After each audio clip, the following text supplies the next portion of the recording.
بسم اللہ الرحمن الرحیم۔ کتاب کور حکمت، عنوان مباہلہ، دلیل حقانیت رسالت و اہل بیت علیہم السلام۔ بسم اللہ الرحمن الرحیم۔ واقع مباہلہ کا پس منظر۔ رسول اللہ صلی اللہ علیہ وآلہ وسلم کا تمام اہل عرب کو خطوط لکھنا۔ سید ابن طاؤس نے بیان کیا ہے کہ ہم نے صحیح اسناد اور واضح و صریح روایات ابو الفضل شیبانی کی کتاب مباہلہ سے نقل کی ہے، جو انہوں نے مباہلہ کے تذکرے میں لکھی ہے، اور حسن بن اسماعیل بن اشناس کی کتاب سے جو اعمال ذی الحجہ میں لکھی ہے سے بھی ہم نے واضح واسطوں کے ساتھ روایات نقل کی ہیں۔ وہ روایات یہ کہتی ہیں کہ جب حضرت صلی اللہ علیہ وآلہ وسلم نے مکہ فتح کیا اور تمام عرب رسول اللہ صلی اللہ علیہ وآلہ وسلم کے اطاعت گزار ہو گئے، اور حضرت صلی اللہ علیہ وآلہ وسلم نے تمام اہل عالمین کے لیے خطوط بھیجے، اور خصوصاً بادشاہ عجم اور کیسر و روم کو خط لکھا،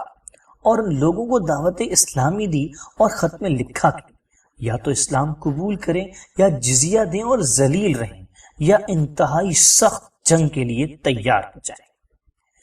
جب یہ اطلاع نجران نصارہ اور ان لوگوں تک پہنچی جو ان کے ساتھ ملے ہوئے تھے، جیسے بنی عبد المدان اور اولاد حارث ابن کعب کی تمام اولادیں، اور مختلف مذاہب کے لوگ جو ان سے مخلق ہو گئے تھے، اس طرح سالویہ، دین الملک کے اصحاب، مارونیہ، عباد اور نستوریہ، تو یہ سب کے سب خوفزدہ اور مرعوب ہو گئے، باوجود اس کے کہ ان کی تعداد بہت زیادہ تھی، لیکن ان کے قلوب بے انتہا خائف اور ترساں تھے۔ ناگاہ رسول صلی اللہ علیہ وآلہ وسلم کے قاصد ان کے پاس حضرت صلی اللہ علیہ وآلہ وسلم کا خط لیے ہوئے پہنچے، اور وہ لوگ عتبہ بن غزوان، عبداللہ بن ابی امیہ، حدیہ بن عبداللہ تیمی اور صہیب بن سنان نمری تھے، جو ان لوگوں کو دعوت اسلام دینے کی غرض سے آئے تھے۔ رسول اللہ صلی اللہ علیہ وآلہ وسلم کے خط کا مضمون۔ رسول اللہ صلی اللہ علیہ وآلہ وسلم کے خط میں لکھا تھا کہ سب کے سب اسلام قبول کریں، اگر منظور کر لیں تو وہ دین میں ہمارے بھائی ہیں، اور اگر انکار کریں اور تکبر کا اظہار کریں اور مسلمان نہ ہوں تو انہیں چاہیے کہ ذلت و خواری کے ساتھ اپنے ہاتھ سے جزیہ دیں، اور اگر اس سے بھی انکار کریں اور دشمنی ظاہر کریں تو جنگ عظیم کے لیے تیار رہیں۔ اور ان کے خطوط میں یہ آیت لکھی تھی، یعنی اے رسول، ان لوگوں سے کہہ دو کہ اہل کتاب اس کلمے کی طرف آؤ جو ہمارے اور تمہارے درمیان مساوی ہے، اور وہ یہ ہے کہ ہم اور تم کسی غیر خدا کی عبادت نہ کریں، اور اللہ کے ساتھ کسی کو اس کا شریک قرار نہ دیں، اور ہم ایک دوسرے کو اللہ کو چھوڑ کر ہم میں سے کوئی کسی کو اپنا رب قرار نہ دیں۔ تو اگر وہ لوگ حق سے روگردانی کریں تو تم ان سے کہہ دو کہ تم لوگ گواہ رہو کہ ہم لوگ خدا کے فرما بردار ہیں۔ رسول اللہ صلی اللہ علیہ وآلہ وسلم کا طریقہ کار یہ تھا کہ کسی قوم سے اس وقت تک جنگ نہیں کرتے تھے جب تک انہیں اسلام کی دعوت نہ دیتے۔ تو جب حضرت صلی اللہ علیہ وآلہ وسلم کے قاصد ان لوگوں کے پاس پہنچے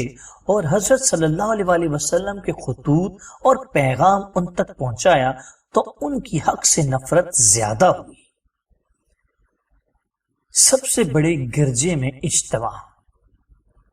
وہ سب کے سب اپنے سب سے بڑے گرجے میں جمع ہوئے اور حکم دیا کہ زمین پر فرش بچھایا جائے اور اس کی دیواروں کو حریر و دیباج ریشمی کپڑے کے پردوں سے آراستہ کیا جائے، اور انہوں نے سب سے بڑی سلیب کو سیدھا کیا جو سونے کی تھی اور جواہرات سے مزین تھی، جسے روم کے بادشاہ نے ان کے لیے بھیجا تھا۔ اس مجلس میں اولاد حارث بن کعب حاضر تھے، جو سب کے سب جنگجو اور شجاع افراد تھے۔ وہ سب مشورہ کے لیے جمع ہوئے تاکہ اس معاملے میں غور و فکر کریں۔ جب یہ خبر بنی مزہج، عق، حمیر اور انمار کے عرب قبیلوں کو اور ان لوگوں کو پہنچی جو نسب میں ان کے قریب تھے یا ان کے نزدیک رہتے تھے، جیسے قوم ثباتو سب کے سب اپنی قوم کے غیظ و غضب کے سبب غضبناک ہوئے، اور ان کے قرب اور جوار میں ایک گروہ جو مسلمان ہو چکا تھا، ان لوگوں نے بھی جب یہ خبر سنی تو جاہلیت کے تعصب کے سبب مرتد اور کافر ہو گئے۔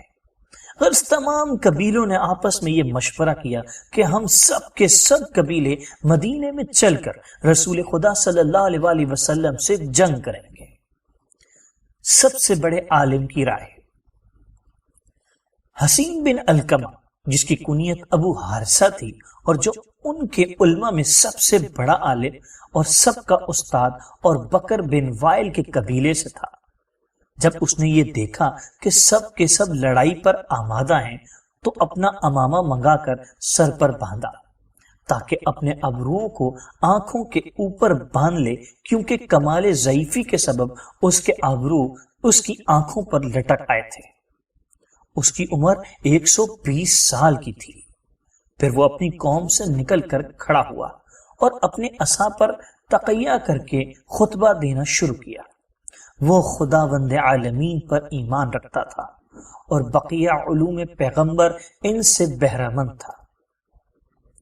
موحد تھا اور جناب عیسیٰ علیہ السلام پر ایمان رکھتا تھا اور حضرت خاتم الانبیاء صلی اللہ علیہ وآلہ وسلم پر بھی ایمان لایا تھا، جس کو اپنی قوم کے کافروں سے اور اپنے اصحاب سے بھی پوشیدہ رکھا تھا۔ اس نے تقریر شروع کی اور کہا، اے فرزندان عبد المدان، نرمی اختیار کرو اور جو نعمت و عافیت و سعادت خدائے پاک و بے نیاز نے تم کو عطا کی ہے اس کو ہمیشہ باقی رکھو اور زائل نہ ہونے دو، کیونکہ یہ دونوں نعمتیں صلح میں مضمر ہیں، جنگ میں نہیں۔ غور و فکر کے ساتھ تاخیر کرو اور چونٹیوں کی طرح ایک دوسرے کے پیچھے مت چلو، بغیر سمجھے بوجھے ہرگز جلدی نہ دکھاؤ، کیونکہ بے فکری اور لاپرواہی کا اچھا نتیجہ نہیں ہوتا۔ خدا کی قسم، جو کچھ تم نے ابھی تک نہیں کیا اس کو انجام دینے پر اس سے زیادہ قدرت رکھتے ہو کہ جو کچھ انجام دے چکے ہو اس کو رد کرو یا اس کو جبران کرو۔ آگاہ ہو جاؤ کہ بے شک غور و فکر اور تاخیر میں نجات ہے۔ آگاہ ہو جاؤ کہ بے شک بہت سے معاملات کو عمل میں لانے کے بجائے ملتوی کر دینے میں ہی بہتری ہے، اور بیشتر امور گفتگو سے طے کر لینا حملہ کرنے اور جنگ کرنے سے بہتر ہوتا ہے۔ یہ کہہ کر وہ خاموش ہو گیا۔ قرظ بن صبرہ حارثی کا بیان۔ قرظ بن صبرہ حارثی جو بنی حارث بن کعب کا سردار اور امیر جنگ اور مذہب کے معاملے میں انتہائی درجے کا محتسب شخص تھا، جب اس نے حسین بن علقمہ کی گفتگو سنی تو اس کی طرف رخ کیا اور کہا، اے ابو حارثہ، تجھے خبط ہو گیا ہے اور تیری عقل پرواز کر چکی ہے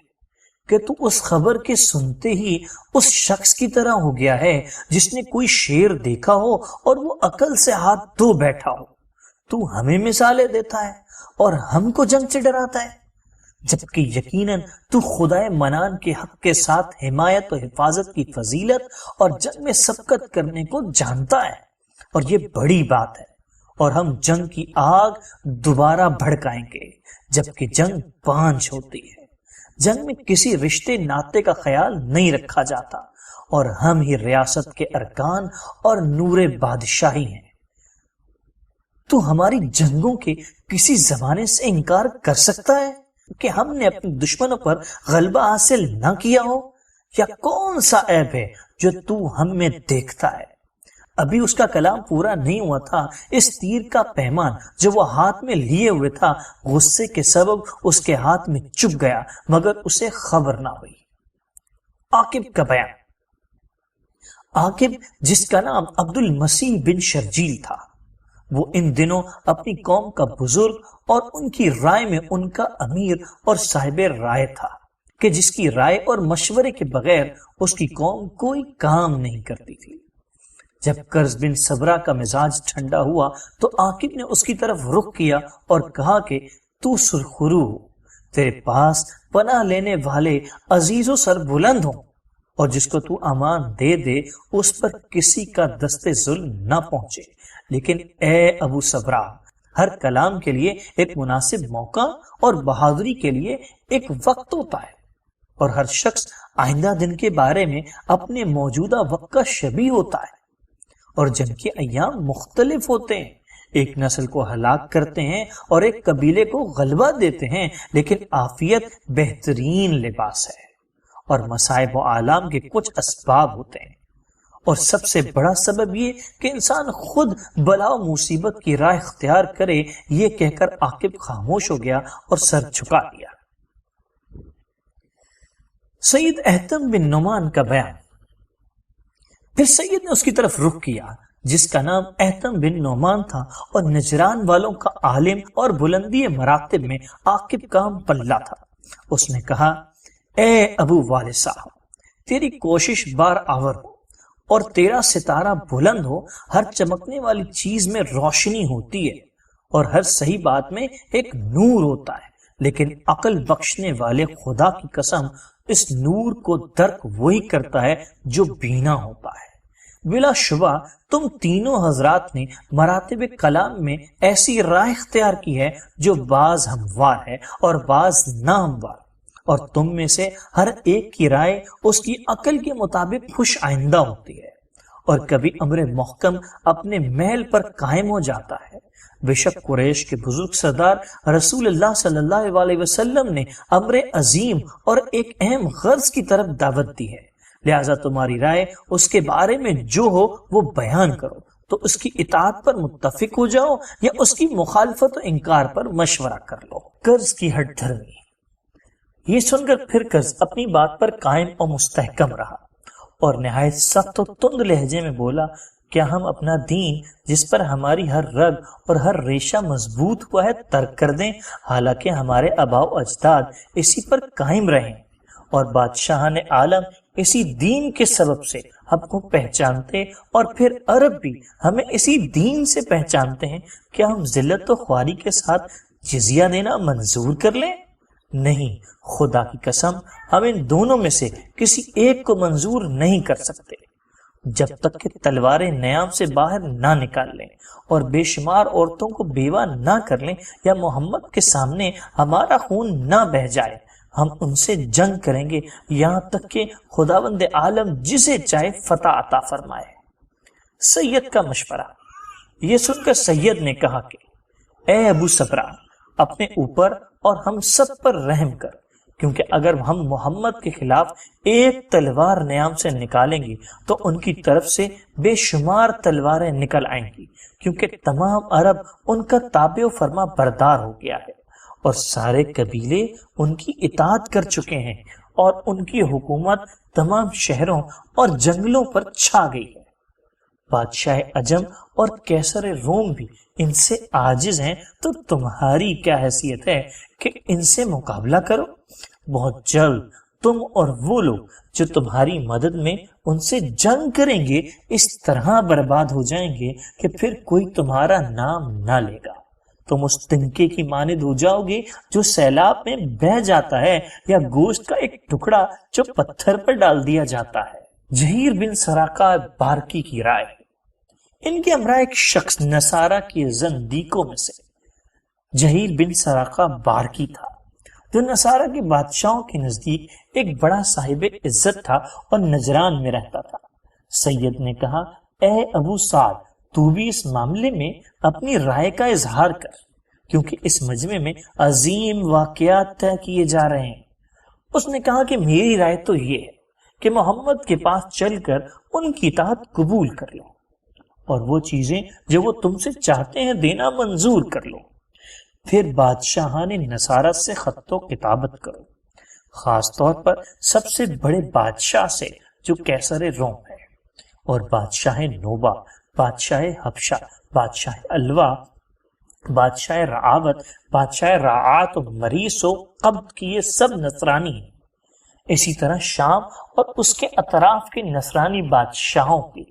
وہ بھی تمہارے دین میں ہیں اور تمہارے دوست و ہمدرد ہیں، اور اسی طرح اہل ہیرا وغیرہ کے عابدوں کو ان لوگوں کو جو محمد کے دین پر مائل ہو گئے ہیں، جیسے قبیلہ تغلب اور قبیلہ بنت وائل وغیرہ، اور جو ربیہ بن نزار سے ہیں، ان سب کے پاس خطوط اور قاصد روانہ کرو اور ان کو اپنے دین کی مدد کے لیے بلاؤ تاکہ روم سے لشکر آئے اور سیاحان اصحاب فیل کی مانند متوجہ ہیں،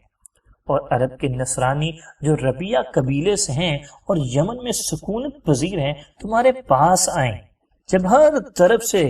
مدد تمہارے پاس آ جائے، پھر اپنے قبیلے کے لوگوں کو جمع کرو جو تمہاری مدد پر آمادہ ہو جائیں، پھر سب کے سب مل کر جو مقابلے کی قوت رکھتے ہو محمد کی جانب رخ کرو، پھر ان کے لشکر کو تم سے مقابلے کی مجال نہ ہوگی اور وہ سب مغلوب اور مقہور ہوں گے، اور ان کے دین کے ماننے والے بھی تمہارے دین میں داخل ہو جائیں گے، اور تم ان کی تمام حکومت پر قبضہ کر لو گے اور تم ان کو جلد برباد و فنا کر دو گے اور آتش فتنہ بجھ جائے گی، پھر تم اہل عالم میں سب سے بڑے مانے جاؤ گے، یہاں تک کہ تمہاری اس عبادت گاہ کی لوگ اس طرح تعظیم کریں گے اور اس کی طرف چلے آئیں گے جیسے لوگ کعبے کی جو تہامہ میں تعظیم کرتے ہیں اور تمام عالم والے اس کی طرف حج کو جاتے ہیں۔ میری رائے یہی ہے کہ اس کو غنیمت سمجھو، زیادہ غور و فکر اور رائے زنی مناسب نہیں ہے۔ حارثہ بن آصال کی رائے، جہی بن سراقہ کی یہ رائے سب کو پسند آئی اور یہی طے پایا کہ اسی پر عمل کریں گے، اور سب منتشر ہونا ہی چاہتے تھے کہ ایک شخص جسے حارثہ بن آصال کے نام سے پکارا جاتا تھا، جو قیس بن ثعلبہ اولاد سے تھا اور جس کا تعلق قبیلہ ربیہ بن نزار سے تھا، کھڑا ہوا، وہ بھی عیسائی تھا۔ اس نے جہیر کی طرف رخ کر کے بطور مثال چند شعر پڑھے۔ کب تک تو کوشش کرتا رہے گا کہ حق کو باطل کے ذریعے ہکارتا رہے؟ حالانکہ اگر تو حق کے ذریعے پہاڑوں کو کھینچنا چاہے تو وہ بھی کھینچے چلے آئیں، اور جب گھر میں دروازے سے نہیں آئے گا تو بھٹکتا پھرے گا، اور جب دروازے سے آئے گا تو ہدایت پا جائے گا۔ پھر سید و عاقب اور علماء و نصارہ کے عابدوں اور تمام نصارہ نجران کی طرف رخ کر کے بولا،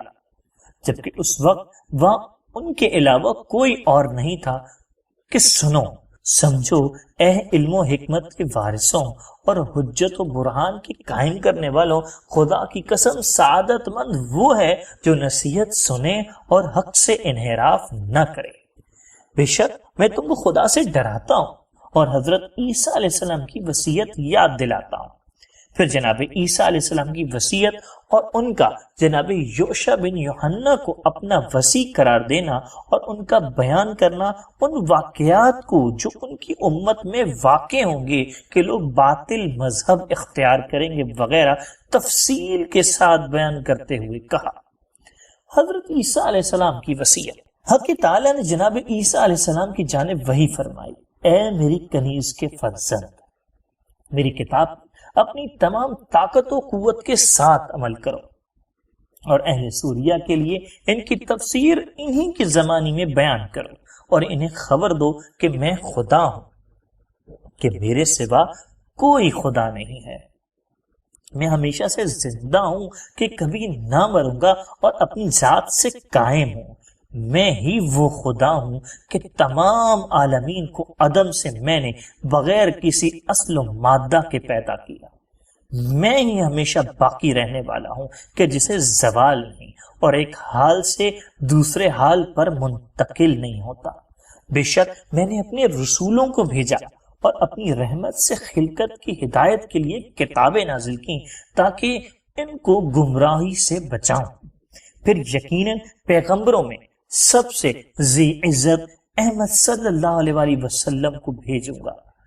جس کو میں نے تمام خلائق میں انتخاب کیا ہے، اور تمام عالمین میں سے بارکلیتا کو منتخب کیا جو میرا بندہ ہے۔ اس کو اس وقت بھیجوں گا جب دنیا ہادی سے خالی ہوگی، اور اس کو اس کے محل ولادت کوہ فاران سے مبعوث کروں گا جو کہ مکہ معظمہ میں ہے، اور اس کے پدر ابراہیم علیہ السلام کا مقام ہے، اور ایک نور اس کے لیے بھیجوں گا جس سے نابینا آنکھوں، بہرا کانوں، نادان دلوں کو روشنی حاصل ہوگی۔ کیا کہنا ہے اس کی خوش نصیبی کا جو اس کے زمانے میں ہو اور اس کی باتوں کو سنے اور اس پر ایمان لائے اور اس کی شریعت اور کتاب کی پیروی کرے۔ پھر فرمایا تو اے عیسیٰ جب اس پیغمبر کو یاد کرو تو اس پر صلوات بھیجو، کیونکہ میں اور میرے تمام فرشتے اس پر صلوات بھیجتے ہیں۔ اللہم صلی علی محمد و آل محمد۔ عاقب کا رد عمل۔ جب حارثہ بن آصال کا کلام یہاں تک پہنچا تو سید اور عاقب کی نگاہوں میں دنیا تاریک ہو گئی، کیونکہ وہ پسند نہیں کرتے تھے کہ جناب عیسیٰ کی وصیت اس مجمع میں بیان کی جائے، کیونکہ ان دونوں کی نجران کی عیسائیوں میں بڑی عزت تھی اور بادشاہوں کے نزدیک بھی بڑی قدر و منزلت تھی۔ وہ ان کے لیے ہدیے اور تحفے بھیجتے، لہٰذا ان کو خوف ہوا کہ لوگ ان سے منحرف ہو جائیں گے اور ان کی اطاعت نہیں کریں گے، اور اگر وہ مسلمان ہو جائیں تو ان کی قدر و منزلت جاتی رہے گی۔ لہٰذا عاقب نے کہا اے حارثہ غور کر اور سمجھ کہ اس کلام کی رد کرنے والی دلیلیں قابل قبول دلیلوں سے زیادہ ہیں، اور بہت سی باتیں اس کے کہنے والے سے بلند ہوتی ہیں، اور پوشیدہ حکمتوں کو ظاہر کرنے سے دلوں کو نفرت ہوتی ہے، لہذا دلوں کی نفرت سے ڈر، کیونکہ ہر وہ بات کے اہل ہوتے ہیں اور ہر کلام کا ایک محل ہوتا ہے۔ ہر بات برملا نہیں کی جاتی، ہر موقع پر وہی بات کہنی چاہیے جو نجات کا سبب ہو اور جس کے کہنے میں کوئی نقصان نہ ہو۔ میں نے نصیحت کا جو حق تھا ادا کر دیا، لہٰذا اب کوئی بات مت کہہ اور خاموش ہو جا۔ سید کا رد عمل اور عاقب کی تائید۔ پھر سید نے بھی چاہا کہ عاقب کی تائید کرے اور حارثہ سے کہا کہ میں ہمیشہ سے تجھے صاحب علم و عقل سمجھتا رہا، کیونکہ صاحبان علم و عقل کی عقلیں تیری طرف مائل تھیں، لہذا ہرگز عاجزی اور ضد اختیار مت کر اور لوگوں کو سراب کی مانند پانی مت دکھا۔ اگر کوئی تجھ کو اس گفتگو میں معذور سمجھ لے تو در حقیقت تو معذور نہیں۔ اگر ابو والسہ نے تجھ سے سخت کلام کیا تو اس کا قصور نہیں، بے شک اس کا قول و عمل ہمارا ہے اور وہ ہمارا پیشوا ہے۔ اگر اس نے تجھ پر اطاعت کیا تو اس کی نصیحت پر عمل کر، اور تجھ کو معلوم ہونا چاہیے کہ پیشوائے قریش یعنی محمد صلی اللہ علیہ وآلہ وسلم کے دین کی بقا بہت تھوڑی ہے، جلد ختم ہو جائے گا، اور اس کے بعد ایک صدی گزرے گی جس کے آخر میں ایک پیغمبر حکمت و بیان اور شمشیر بادشاہی کے ساتھ عظیم سلطنت کا مالک ہوگا، جس کی امت مشرق و مغرب کو اپنا تصرف میں لائے گی، اور اس کی ذریت سے ایک پاک و طاہر بادشاہ ہوگا جو تمام بادشاہوں پر غالب ہوگا، اور تمام دین والے اس کے دین میں داخل ہو جائیں گے، اور اس کی حکومت ہر اس شے پر ہوگی جس پر رات اور دن گزرتے ہیں۔ اے حارثہ یہ مدت بہت طویل ہوگی جس کی اطلاع نہیں، لہذا جو کچھ اپنے دین کے بارے میں تجھ کو علم ہے اس پر مضبوطی سے قائم رہ، اور دوسرے دین میں داخل مت ہو، کیونکہ وہ بہت جلد زمانے کے ساتھ منقطع ہو جائے گا یا کسی حادثے سے زائل ہو جائے گا، اور جو آئندہ آئے گا اس سے غرض مت رکھ، کیونکہ ہم آج کے دن کے لیے ہیں اور کل کے لیے کل والے اہل ہوں گے۔ حارثہ کا رد عمل۔ یہ سن کر حارثہ بن آصال نے جواب دیا کہ اے ابو قرا خاموش ہو، جو شخص کل کی فکر نہ کرے اسے آج کا دن کیا فائدہ دے گا۔ خدا سے ڈر تاکہ خدا تجھ کو پناہ دے، کیونکہ عالمین میں سوائے اس کے کوئی پناہ دینے والا نہیں ہے۔ تو نے یہ باتیں عاقب کی بات کو محکم کرنے کے لیے کی، کیونکہ وہ تمہارا بزرگ اور پیشوا ہے، اور نصارہ اپنے امور میں تم دونوں کی طرف رجوع کرتے ہیں۔ اگر اپنی بزرگی اور پیشوائی قائم رکھنے کے لیے حق کی تردید کرتے ہو تو تمہیں اختیار ہے، لیکن حکمت کی باتیں اس کے اہل کو ہی ہدیہ کی جاتی ہیں، اور تم دونوں نصیحت پر کان دھرنے کے زیادہ مستحق ہو، کیونکہ ہمارے قلوب تمہاری طرف مائل ہیں اور تم دونوں دین میں ہمارے پیشوا ہو۔ اے دونوں بزرگوارو، عقل کو رہبر بناؤ اور جو کچھ عقل حکم دے اسے قبول کرو، اور جو سامنے آ گیا ہے اس کے گرد و پیش پر غور کرو، اس کے نتیجے کو سوچو اور تاخیر مت کرو، اور خدائے کریم و برتر کی رضا مندی اختیار کرو، جس طرح وہ ہر روز تم پر اپنا فضل و کرم کرتا رہتا ہے، اور ذلت کو اپنی جانب راہ مت دو، کیونکہ جو شخص نفس کی لگام کو چھوڑ دیتا ہے وہ اس کو ہلاکت میں ڈال دیتا ہے، اور جو شخص اپنی عاقبت پر نظر رکھتا ہے وہ ہلاک ہونے سے محفوظ رہتا ہے۔ جو شخص اپنی عقل سے کام لیتا ہے عبرت حاصل کر لیتا ہے اور دوسروں کے لیے عبرت کا باعث نہیں بنتا، اور جو شخص خدا کے لیے نصیحت کرتا ہے خدا بند عالم اس کی دنیاوی زندگی میں عزت و بزرگی کے ساتھ انس عطا فرماتا ہے، اور وہ آخرت میں سعادت پاتا ہے۔ پھر عاقب کی طرف عتاب کے ساتھ رخ کیا اور کہا، اے ابو والسا، تو نے کہا کہ تیری باتوں کا رد اس کے قبول کرنے والے سے زیادہ ہے۔ خدا کی قسم تو اس کا زیادہ سزاوار تھا کہ کوئی تیرے اس کلام کو تجھ سے نقل نہ کرتا، یعنی یہ بات تجھ جیسے کو زیب نہیں دیتی۔ بے شک تو جانتا ہے اور ہم بھی جانتے ہیں، جو سب کے سب انجیل کی پیروی کرنے والے ہیں وہ تمام باتیں جو جناب عیسیٰ علیہ السلام کے حواریوں سے اور ان سے جو ان کی قوم میں سے ان پر ایمان لائے بیان فرمائیں،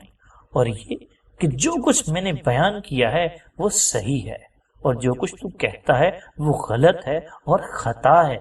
جو تجھ سے واقع ہوئی ہے جس کی تلافی سوائے توبہ کے اور جو تو نے انکار کیا ہے اس کے اقرار کرنے کے اور کسی طرح نہیں ہو سکتی۔ پھر سید کی طرف رخ کیا اور کہا، کوئی تلوار نہیں جو خطا نہ کرے، اور کوئی عالم نہیں جس سے لغزش نہ ہو، تو جو اپنی غلطی کی اصلاح کر لے وہ ایسا سعادت مند ہے جس کو سیدھا راستہ مل گیا ہو، اور مصیبت تو یہ ہے کہ انسان اپنی خطا پر اصرار کرتا ہے۔ اے سید، تو نے کہا کہ حضرت عیسیٰ کے بعد 2 پیغمبر ہوں گے، یہ خدا کی کتابوں میں کہاں ہے؟ کیا تو نہیں جانتا کہ جو حضرت عیسیٰ نے بنی اسرائیل سے کہا تھا کہ جس وقت میں اپنے اور تمہارے باپ کے پاس چلا جاؤں گا تو کچھ مدت کے بعد تمہارے پاس صادق اور کاذب 2 شخص آئیں گے، اس وقت تمہارا کیا حال ہوگا؟ لوگوں نے پوچھا، اے عیسیٰ وہ کون ہے؟ آپ علیہ السلام نے فرمایا، ایک پیغمبر اولاد اسماعیل سے ہوگا اور ایک جھوٹا دعویٰ کرنے والا بنی اسرائیل سے ہوگا۔ سچا نبی تو رحمت کے ساتھ مبعوث ہوگا، اور اس کے لیے بادشاہی اور سلطنت ہوگی جب تک دنیا قائم رہے گی، اور وہ کاذب تو اس کا زمانہ بہت تھوڑا ہوگا، اور اسے حضرت مسیح نے دجال سے تعبیر کیا۔ اس کی حکومت تھوڑی مدت رہے گی، اور حضرت عیسیٰ علیہ السلام نے کہا کہ خداوند عالم اس کو ہاتھ سے قتل کرے گا جس وقت اللہ مجھے دوبارہ دنیا میں پلٹائے گا۔ حارثہ کی اپنی قوم کو نصیحت۔ یہ بیان کر کے حارثہ نے کہا، اے قوم، میں تمہیں ڈراتا ہوں کہ تم سے پہلے یہودی تمہارے لیے نمونہ عمل بن جائیں کہ جب انہیں اس بات سے ہوشیار کروایا گیا کہ 2 مسیح آئیں گے، ایک مسیح رحمت و ہدایت اور دوسرا مسیح ضلالت و گمراہی، اور ان کے لیے ہر ایک کی نشانیاں بیان کی گئیں، تو عام یہودیوں نے مسیح ہدایت سے انکار کیا اور اس کی تکذیب کی، اور مسیح ضلالت پر ایمان لائے جو در حقیقت دجال ہے، اور اسی کا انتظار کرتے ہیں، اور تمام امور میں فتنے برپا کیے، اور کتاب خدا کو پس پشت ڈال دیا، اور پیغمبران خدا کو شہید کیا، اور ان لوگوں کو بھی جو حکم خدا سے عدل کے ساتھ قیام فرماتے تھے مار ڈالا، تو حق سبحانہ و تعالی نے ان کے اعمال کبھی کے سبب سے ان کی بصیرت زائل کر دی اور ان کے ظلم و فساد کے سبب سے ان کی بادشاہی برطرف کر دی اور ذلت و خواری ان کے لیے مقرر فرمائی اور آتش جہنم کو ان کا ٹھکانہ قرار دیا۔ مسیلمہ کذاب اور محمد مصطفیٰ صلی اللہ علیہ وآلہ وسلم میں کیا فرق ہے؟ عاقب نے کہا کہ اے حارثہ، تو کیوں کر جانتا ہے کہ یہ پیغمبر جو مدینے میں مبعوث ہوا ہے وہی ہے جو کتاب الہی میں مذکور ہے؟ ممکن ہے تیرا چچا زاد بھائی مسیلمہ صاحب یمامہ ہو، کیونکہ وہ بھی پیغمبری کا دعویٰ کرتا تھا جس طرح محمد قرشی صلی اللہ علیہ وآلہ وسلم کرتے ہیں، اور دونوں اسماعیل علیہ السلام کی اولاد سے ہیں اور دونوں کی پیروی کرنے والے ہیں جو ان کی پیغمبری پر گواہی دیتے ہیں اور ان کی رسالت کا اقرار کرتے ہیں۔ کیا تو ان دونوں میں کچھ فرق سمجھتا ہے اور اسے بیان کر سکتا ہے؟ رسول اللہ صلی اللہ علیہ وآلہ وسلم کے معجزے۔ حارثہ نے کہا ہاں خدا کی قسم زمین و آسمان کا فرق ہے، اور وہ چند دلیلیں اور نشانیاں ہیں جس سے عبرت حاصل کرنے والے بندوں کے دلوں میں حجت الہی یعنی یہ خدا کی انبیاء و مرسلین کی حقیقت ثابت ہوتی ہے۔ مسیلمہ نے ایک جماعت کو یثرب میں احمد صلی اللہ علیہ وآلہ وسلم کے پاس بھیجا تھا تاکہ وہ ان کے حالات کی تحقیق و جستجو کریں۔ ان لوگوں نے احمد صلی اللہ علیہ وآلہ وسلم میں پیغمبران گزشتہ کی صفات دیکھی اور آ کر بیان کیا کہ احمد صلی اللہ علیہ وآلہ وسلم یثرب میں آئے ہیں، حالانکہ ان کے تمام کنویں خشک تھے اور جن میں پانی تھا وہ بہت کھارا تھا۔ جب وہ تشریف لائے تو بعض کنویں میں اپنے دہن مبارک کا لعاب ڈالا اور بعض میں کلی کی تو سب میٹھے اور پانی سے لبریز ہو گئے، اور بعض افراد نے کہا کہ جن کی آنکھیں دکھتی تھیں حضرت صلی اللہ علیہ وآلہ وسلم نے لعاب دہن ان کی آنکھوں میں لگایا، وہ فوراً ٹھیک ہو گئیں، اور جو کچھ لوگوں کے زخم پر حضرت صلی اللہ علیہ وآلہ وسلم نے لعاب دہن لگا دیا تو وہ اچھے ہو گئے اور ان کے زخم بھر گئے، اور بہت سے حضرت صلی اللہ علیہ وآلہ وسلم کے معجزات بیان کیے، اور مسیلمہ سے کہا تو بھی ایسا کر کے دکھا جیسا احمد نے کیا۔ مسیلمہ کا جھوٹ بے نقاب ہو گیا۔ مسیلمہ نے بعض کے اصرار سے مجبور ہو کر قبول کیا اور ان کے ساتھ ایک کنویں پر گیا جس میں در حقیقت میٹھا پانی تھا۔ جب اس نے غرارہ کر کے اس کنویں میں کلی کی تو اس کا پانی کھارا ہو گیا، اور ایک کنواں جس میں پانی تھوڑا تھا اس میں اس نے اپنا لعاب دہن ڈالا تو بالکل خشک ہو گیا، جس میں ایک قطرہ پانی باقی نہ رہا۔ ایک شخص کی آنکھ میں درد تھا، لوگ مسیلمہ کے پاس اس کو لائے، اس نے اپنا لعاب دہن لگایا تو وہ اندھا ہو گیا۔ ایک شخص کے جسم زخم تھا، اس پر لعاب دہن لگایا تو وہ شخص برس میں مبتلا ہو گیا۔ جب یہ برعکس اعمال لوگوں نے مشاہدہ کی اور کہا صحیح معجزہ دکھاؤ تو اس نے کہا تم لوگ اپنے پیغمبر کے لیے بری امت ہو اور اپنے یگانے اور اپنے چچا زاد بھائی کے لیے بہت برے رشتہ دار ہو۔ تم نے مجھ سے اصرار کیا اور قبل اس کے کہ وہی مجھ پر نازل ہو کچھ باتیں طلب کی، اب مجھ کو تمہارے بدنوں کے متعلق خدا کی جانب سے اجازت ملی ہے، تمہارے کنووں کے لیے نہیں۔ آؤ تاکہ میں تمہیں شفا بخشوں۔ جو مجھ پر ایمان رکھتا ہوگا اس کو شفا ہوگی، اور جس کے دل میں میری رسالت میں شک ہوگا وہ پہلے سے بدتر ہو جائے گا۔ اب جو چاہے آئے تاکہ اس کی آنکھ اور اس کے بدن پر اتنا لعاب دہن لگاؤں جس سے اس کو شفا ہو۔ ان لوگوں نے کہا ہم نہیں چاہتے کہ تو ہمارے لیے کوئی ایسا کام کرے جس سے اہل یثرب ہم کو تانا دیں۔ یہ سن کر سید و عاقب نے ہنسنا شروع کیا، یہاں تک کہ ہنسی کی زیادتی کے سبب اپنے پیر زمین پر پٹکنے لگے اور کہتے تھے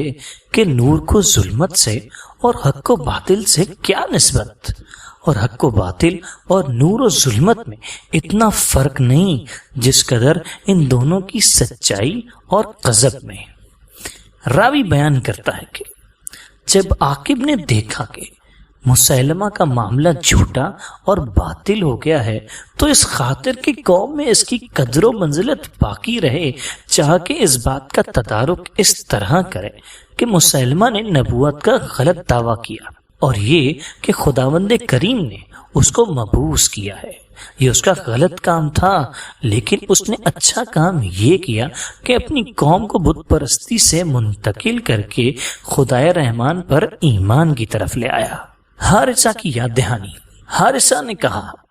تجھ کو اس خدا کی قسم دیتا ہوں جس نے زمین کو کشادہ کیا اور آفتاب و مہتاب کو روشن کیا، کیا نازل شدہ آسمانی کتابوں میں یہ نہیں ہے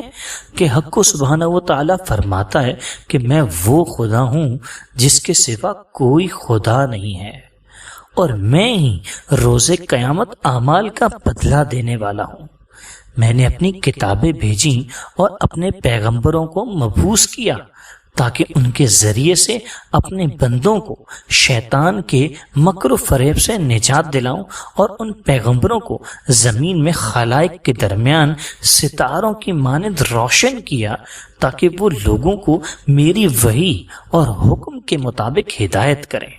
جس نے ان کی اطاعت کی اس نے میری اطاعت کی، اور جس شخص نے ان کی مخالفت کی اس نے میری مخالفت کی، اور بے شک میں نے اور زمین کے تمام فرشتوں نے اور ساری خلائق نے اس پر لعنت کی ہے جو میری خداوندی سے انکار کرے۔ یہ میری کسی مخلوق کو میرا شریک قرار دے یا میرے کسی پیغمبر کا انکار کرے اور کہے کہ وہی مجھ پر نازل ہوتی ہے حالانکہ میں نے اس پر وہی نہ بھیجی ہو، یا میری خداوندی کو چھپانے کی کوشش کرے یا خدائی کا دعویٰ کرے یا میرے بندوں کو گمراہ کرے یا ان کو رائے حق سے اندھا بنائے۔ پھر فرمایا، بلا شبہ میری تمام مخلوق میں سے میری عبادت فقط وہ شخص کرتا ہے جو جانتا ہو کہ عبادت اور اطاعت سے میری کیا غرض ہے۔ بس جو شخص میرے ان راستوں کو اختیار نہ کرے جو میں نے اپنے پیغمبروں کے ذریعے بیان کیے ہیں تو اس کی عبادت مجھ سے دوری کے علاوہ اور کسی چیز میں اضافہ نہیں کرتی۔ عاقب نے کہا، ٹھہر جا، میں گواہی دیتا ہوں کہ تو نے سچ کہا۔ اس پر حارثہ نے کہا کہ حق کے سوا کوئی چارہ نہیں اور سچائی کے سوا کوئی پناہ نہیں۔ سید کی چالاکی۔ سید جو کہ بحث و تکرار میں بہت ماہر تھا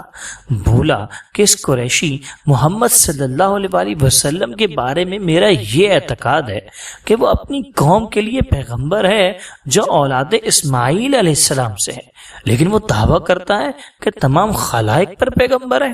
حارثہ نے کہا، اے سید، تو جانتا ہے کہ وہ اپنی قوم پر خدا کی جانب سے مبعوث ہوا ہے؟ سید نے کہا، ہاں۔ حارثہ نے کہا، کیا تو اس جہت سے اس کی رسالت کی گواہی دیتا ہے؟ سید نے کہا، ان کے دلائل واضح ہوتے ہوئے کیا انکار کی کوئی گنجائش باقی رہ جاتی ہے؟ بے شک میں گواہی دیتا ہوں اور اس میں شک نہیں رکھتا۔ یہ تو تمام آسمانی کتابوں میں ہے اور تمام پیغمبروں نے اس کی بعثت کی خبر دی ہے۔ یہ سن کر حارثہ نے سر جھکا کر ہنسنا شروع کیا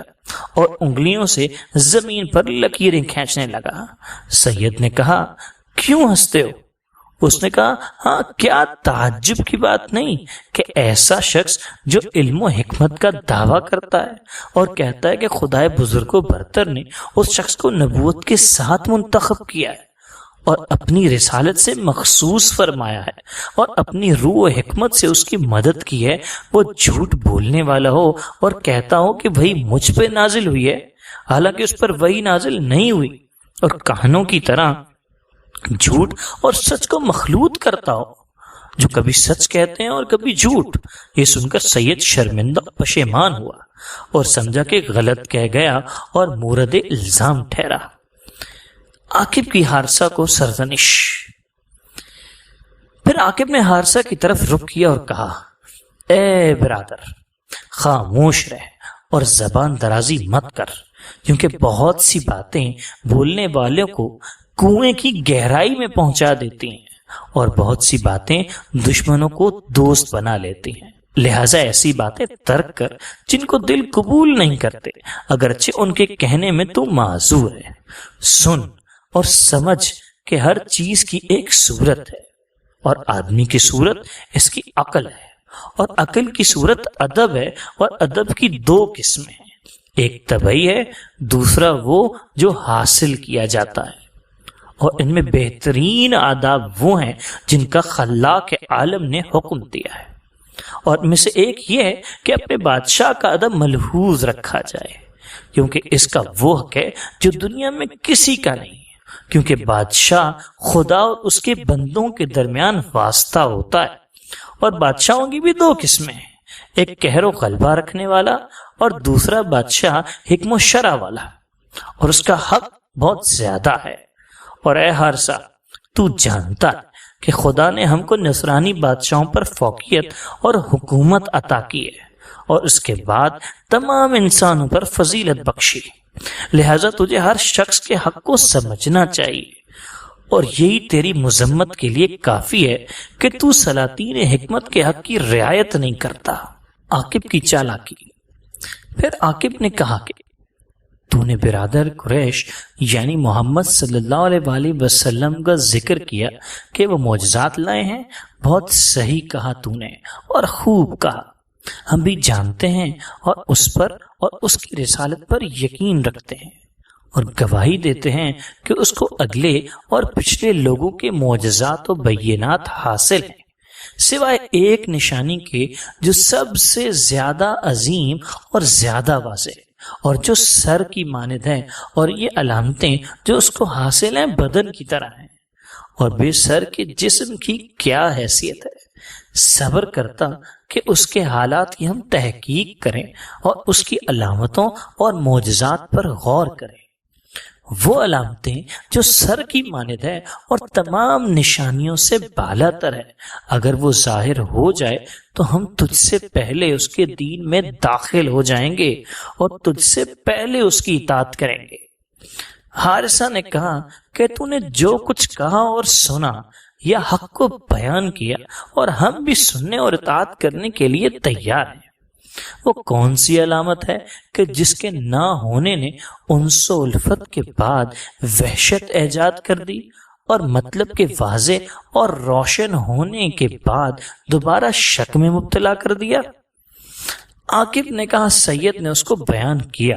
لیکن تو نے غور نہیں کیا، اور یہ تمام باتیں بیکار بنا ڈالی۔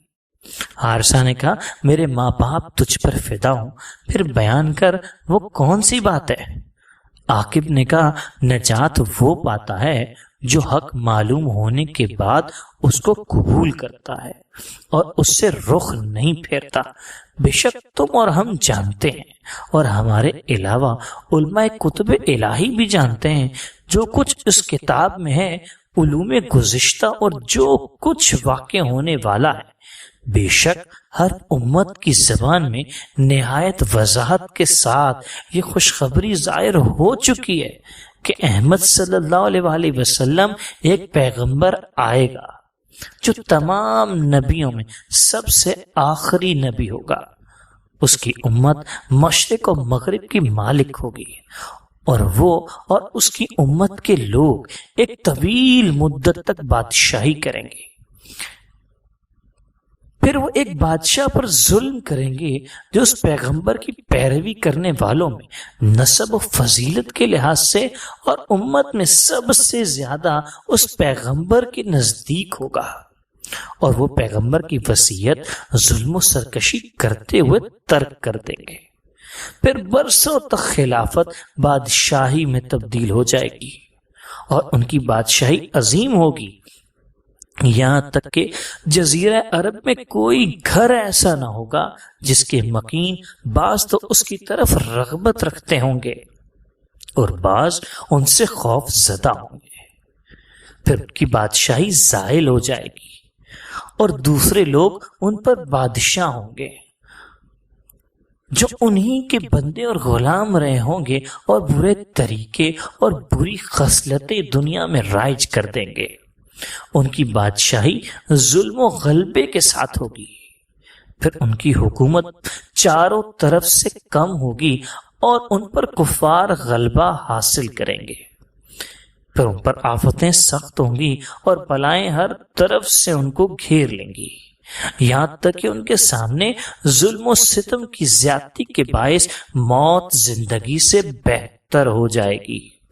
ان کے بزرگ ایسے لوگ و سردار ہوں گے جو سرداری و بزرگی کے لائق نہ ہوں گے۔ بالآخر دین ان کے ہاتھ سے جاتا رہے گا اور سوائے نام کے دین باقی نہ رہے گا۔ اس زمانے میں مومنین غریب ہوں گے اور دیندار بہت تھوڑے رہ جائیں گے، یہاں تک کہ سوائے مختصر افراد کے سب خدا کی طرف سے مایوس ہو جائیں گے، اور کچھ لوگ تو بے انتہا فتنہ و شر کے سبب سے جس میں وہ گھرے ہوں گے یہ گمان کرنے لگیں گے کہ خدا اب اپنے دین کی مدد نہیں کرے گا۔ بالآخر حق سبحانہ و تعالی ان کی نا امیدی کے بعد ان کے پیغمبر کی ذریت میں سے ایک شخص کے ذریعے ان کی تلافی کرے گا اور اس کو ایسے مقام سے ظاہر کرے گا جس کو وہ لوگ نہ جانتے ہوں گے، اور اس پر آسمان کے فرشتے صلوات بھیجتے ہیں۔ زمین اور جو کچھ اس میں ہے اس کے ظہور سے خوشحال ہو جائے گی، اور زمین اپنی برکت و زینت اور خزانے ظاہر کرے گی، یہاں تک کہ اس طرح ہو جائے گی جیسے آدم علیہ السلام کے زمانے میں تھی، اور اس شخص کے زمانے میں فقر و بلا و امراض برطرف ہو جائیں گے جو سابقہ امتوں پر نازل ہوتے تھے، اور تمام شہروں میں امن قائم ہو جائے گا، اور ہر زہریلے جانور کا زہر اور ڈنک اور درندوں کے پنجے وغیرہ بے ضرر ہو جائیں گے، یہاں تک کہ چھوٹی چھوٹی بچیاں سانپ کے بچوں کے ساتھ کھیلیں گی اور ان کو کوئی نقصان نہیں پہنچائے گا، اور خداوند عالم اس شخص کو تمام ادیان عالم پر غالب کر دے گا۔ وہ تمام ملکوں پر تا انتہائی چین حکومت کرے گا، یہاں تک کہ کوئی شخص باقی نہ رہے گا مگر دین حق پر ہوگا، جس دین کو خدا پسند کرتا ہے اور جس پر آدم علیہ السلام سے خاتم صلی اللہ علیہ وآلہ وسلم تک تمام پیغمبروں کو مبعوث فرمایا ہے۔ آخر وہ کون سی علامت ہے؟ جب عاقب کا کلام یہاں تک پہنچا تو حارثہ نے کہا کہ میں گواہی دیتا ہوں اس خدا کی قسم جس نے تمام اشیاء کو خلق فرمایا ہے، اے بزرگوار، اے دانش مند بزرگ، تیری تقریر سے حق ظاہر ہو گیا اور تیری سچی بات سے عالم منور ہو گیا۔ جو کچھ تو نے کہا سب اسی کے مطابق ہے جو خدا نے اپنی کتابوں میں جنہیں بندوں کی ہدایت کے لیے بھیجا ہے نازل فرمائیے، اور جو کچھ تو نے کہا سب حق اور سچ ہے، اور ایک حرف بھی کتاب الہی کے خلاف نہیں، لیکن وہ بات کیا ہے جسے تو بیان کرنا چاہتا تھا؟ عاقب نے کہا کہ تو گمان کرتا ہے کہ وہ آخری پیغمبر یہی احمد قریشی صلی اللہ علیہ وآلہ وسلم کے ہے، جبکہ یہ قطعی غلط ہے۔ حارثہ نے کہا کیوں؟ کیا تو نے اعتراف نہیں کیا کہ لوگوں نے اس کی نبوت اور رسالت اور معجزات کی گواہی دی ہے؟ عاقب نے کہا بے شک میں اعتراف کرتا ہوں، مگر جناب عیسیٰ اور قیامت کے درمیان دو پیغمبر ہیں جن میں سے ایک کا نام دوسرے سے مشتق ہے، ایک محمد ہیں اور دوسرے احمد۔ پہلے کے متعلق حضرت موسیٰ علیہ السلام نے خبر دی ہے اور دوسرے کے متعلق جناب عیسیٰ علیہ السلام نے، اور یہ قریشی اپنی قوم پر مبعوث ہوا ہے۔ اس کے بعد وہ پیغمبر آئے گا جس کی بادشاہی عظیم اور مدت طویل ہوگی، خدا بند عالم اس کو بھیجے گا اور دین اس پر ختم ہوگا اور وہ تمام خلائق پر حجت ہوگا۔ پھر محمد کے بعد فطرت کا زمانہ آئے گا جس میں دین کی تمام بنیادیں اکھڑ جائیں گی، پھر خدا اس کو بھیجے گا جو دوبارہ دین کی جڑوں کو مضبوط کرے گا، اور خدا اور اس کے دین کو تمام ادیان پر غالب کرے گا۔ تو وہ اور اس کے بعد صالح سلاطین تمام ان چیزوں کے مالک ہوں گے جن پر شب و روز طلوع ہوتے ہیں اور اللہ کی زمین ان کی میراث ہوگی، جس طرح آدم اور حضرت نوح علیہ السلام زمین کے وارث و مالک ہوئے تھے۔ وہ فقیروں کے لباس میں تواضع و فروتنی کے ساتھ بادشاہان عظیم الشان ہوں گے، لہذا وہی لوگ بہترین خلائق ہیں، اور اسی پیغمبر کے ذریعے سے اس کے شہر والے اور خدا کے تمام بندے ہدایت پائیں گے، اور ان کے آخری بادشاہ پر طویل مدت کے بعد جناب عیسیٰ علیہ السلام نازل ہوں گے۔ ان کے بعد اس آخری بادشاہ اور جناب عیسیٰ علیہ السلام کے بعد زندگی میں کوئی بھلائی باقی نہ رہے گی، اور ان کے بعد بے عقل افراد کا ایک گروہ مثل کنجکش چڑیا کے رہ جائے گا، اور اس بدترین جماعت پر قیامت آئے گی۔ اور یہ رحمت کا وعدہ ہے کہ جو خداوند عالم کثیر معجزات کے ساتھ احمد صلی اللہ علیہ وآلہ وسلم پر بھیجے گا، جس طرح ابراہیم خلیل علیہ السلام کے لیے بھیجا تھا، جیسا کہ خدا کی کتابوں میں مستور ہے۔ پھر حارثہ نے کہا، اے عاقب، تیرے نزدیک یہی طے شدہ ہے کہ یہ دونوں نام احمد و محمد دو شخصوں کے ہیں جو دو مختلف زمانوں میں ہوں گے؟ عاقب نے کہا، ہاں۔ حارثہ نے پوچھا، کیا اس بات کے متعلق تیرے دل میں کوئی شک و شبہ تو نہیں؟ اس نے کہا، نہیں، خدا کی قسم یہ تو میرے نزدیک آفتاب سے زیادہ روشن اور واضح ہے۔ یہ سن کر حارثہ نے سر جھکا لیا اور تعجب سے زمین پر خط کھینچنا شروع کیا۔ پھر کہا، اے بزرگ، خرابی اس میں ہے کہ کوئی مال ایسے شخص کے پاس ہو جو اسے جمع کر کے رکھے، نہ کہ ایسے شخص کے پاس جو اسے خرچ کرے، اور تلوار ایسے شخص کے پاس ہو جو اسے زینت بنا کر رکھے، نہ کہ ایسے شخص کے پاس جو اس سے جنگ کرے، اور رائے ایسے شخص کے پاس ہو جو اس سے مدد نہ لے، اس پر عمل نہ کرے۔ عاقب نے کہا، اے حارثہ، تو نے بہت سخت بات کہی، وہ کون ہے؟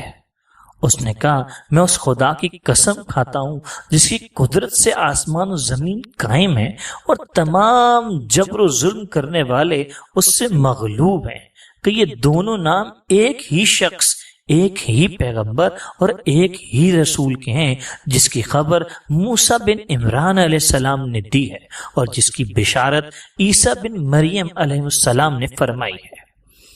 اور ان سے پہلے حضرت ابراہیم علیہ السلام نے اپنے صحیفوں میں بیان فرمایا ہے۔ سید کا ہنس کر حارثہ کا مذاق اڑانا۔ یہ سن کر سید نے مسکرانا شروع کیا تاکہ حاضرین پر ظاہر کرے کہ حارثہ کا مذاق اڑا رہا ہے اور اس کی باتوں پر تعجب کر رہا ہے۔ پھر عاقب نے حارثہ سے سرزنش کے طور پہ کہا کہ یہ سوچنا کہ سید بلا وجہ ہنس رہا ہے غلط ہے، بلکہ تیری باتوں پر ہنس رہا ہے۔ حارثہ نے کہا، اگر وہ ہنستا ہے تو ایک ننگ اور آر ہے جو اس نے اپنے اوپر لازم کر لی ہے، اور ایک فعل کبھی ہے جو اس سے سرزد ہوا۔ کیا تم نے حکمت موروث میں نہیں پڑھا کہ خدا نے تم کو منع کیا ہے کہ حکیم کے لیے سزاوار نہیں کہ وہ بیکار منہ بنائے یا بغیر کسی حیرت انگیز بات کے ہنسے؟ کیا تم کو تمہارے سید و مولا مسیح علیہ السلام سے خبر نہیں ملی ہے کہ عالم کا بیکار ہنسنا وہ غفلت ہے جو اس کے دل سے ظاہر ہوتی ہے، یا مستی ہے جس نے اس کو آخرت کی فکر سے غافل کر دیا ہے؟ یہ سن کر سید نے کہا، اے حارثہ، کوئی اپنی عقل پر مغرور نہیں ہوتا سوائے اس کے کہ جو لوگوں کی طرف سے بدگمان ہوتا ہے۔ اگر میں اپنے علم میں تیری روایت کا محتاج ہوں تو میں عالم نہیں۔ کیا تجھ کو ہمارے پیشوا مسیح علیہ السلام سے خبر نہیں پہنچی ہے کہ خدا کے کچھ بندے ہیں جو رحمت الہی کی وسعت کے سبب بظاہر ہنستے اور ان کے دل اللہ کے خوف کے مارے مخفیانہ روتے ہیں؟ حارثہ نے کہا، جب ایسی حالت ہو تو یہ اچھا عمل ہے۔ سید نے کہا، تو پھر اس کے سوائے اور کیا ہے؟ لہذا تجھ کو چاہیے کہ اپنے خالق کے نیک بندوں کی طرف سے برا گمان مت کر۔ اب اپنی گفتگو کو پورا کریں کیونکہ ہمارے اور تیرے درمیان تنازع اور جھگڑا طول پکڑ چکا ہے۔ اجتماع کا تیسرا روز۔ رابعہ نے روایت بیان کرتے ہیں کہ یہ ان کے درمیان بحث کا تیسرا روز تھا اور اپنے معاملے میں غور و فکر کے لیے یہ ان کے اجتماع کی تیسری مجلس تھی۔ سید نے کہا، اے حارثہ، آیا تجھ کو ابو واصلہ نے فصیح ترین الفاظ میں یہ خبر نہیں دی جس کو تمام لوگوں نے سنا اور تجھ کو دوبارہ آگاہ نہیں کیا، لیکن تجھ پر اور تیرے ساتھیوں پر کوئی اثر نہ ہوا؟ کتاب زاجرہ میں کیا لکھا ہے؟ سید نے کہا، اب میں دوسرے طریقے سے بیان کرتا ہوں۔ میں تجھ کو خدا کی قسم دیتا ہوں اور اس کی جو اس نے عیسیٰ علیہ السلام پر نازل کیا ہے کہ کیا تو نے کتاب زاجرہ میں جو زبان سوریہ سے عربی میں نقل کی گئی ہے دیکھا ہے، یعنی صحیفہ شمون بن حمون الصفا میں جو دست بدست ہم تک پہنچی ہے، جس میں بہت سی باتوں کے بعد یہ بیان ہے کہ جب ایک مدت گزرے گی اور لوگ گمراہ ہو جائیں گے اور قطع رحم کریں گے اور آثار انبیاء محو ہو جائیں گے تو حق سبحانہ و تعالی اپنے بندے فارکلیتا کو رحمت اور عدل و انصاف کے ساتھ مبعوث کرے گا۔ لوگوں نے حضرت عیسیٰ علیہ السلام سے پوچھا، اے مسیح زمان، فارکلیتا کون ہے؟ حضرت عیسیٰ علیہ السلام نے فرمایا، فارکلیتا احمد صلی اللہ علیہ وآلہ وسلم ہے، جو پیغمبر اور سلسلہ انبیاء کے ختم کرنے والے اور وارث علوم انبیاء ہیں، جن پر پروردگار عالم ان کی حیات میں بھی درود نازل کرے گا اور ان کی وفات کے بعد بھی ان پر درود نازل فرمائے گا اس کے فرزند کے سبب سے جو طاہر و مطہر ہے اور تمام علوم انبیاء کا وارث ہے، اور اس کو آخر زمانے میں مبعوث فرمائے گا جبکہ دین کی رسی اکھڑ کر رہ جائے گی اور انبیاء کے تمام آثار ہدایت مٹ چکے ہوں گے اور پیغمبروں کے چراغ گل ہو چکے ہوں گے اور ان کے ستارے غروب ہو چکے ہوں گے، تو وہ بندہ صالح تھوڑی مدت میں پہلے کی طرح دین اسلام کو قائم کرے گا اور حق سبحانہ و تعالی اس کی بادشاہی کو قرار دے گا اور دوسرے نیک بندوں کو اس کے پیچھے بھیجے گا تاکہ اس کی حکومت پوری دنیا پر قائم ہو جائے۔ حارثہ نے کہا، تو نے جو کچھ کہا صحیح ہے، حق میں کوئی وحشت نہیں ہے اور دل حق کے سوا کسی اور چیز سے مطمئن نہیں ہوتا۔ جس کے اوصاف تو نے بیان کیے وہ کون ہے؟ سید نے کہا کہ حق یہ ہے کہ وہ شخص بے اولاد نہیں ہوگا۔ حارثہ نے کہا، ہاں ایسا ہی ہے، اور وہ شخص محمد صلی اللہ علیہ وسلم ہے۔ سید نے کہا، اے حارثہ،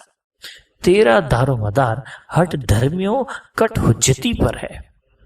کیا ان لوگوں نے جن کو ہم نے اس کے حالات کی تحقیق تفتیش کے لیے بھیجا تھا آ کر بیان نہیں کیا کہ دو لڑکے محمد صلی اللہ علیہ وآلہ وسلم کے تھے، ایک قاسم قریشی عورت سے جس کا نام ختیجہ تھا اور دوسرا ایک زن قبیطہ کے بدن سے جس کا نام ابراہیم تھا، دونوں فوت ہو گئے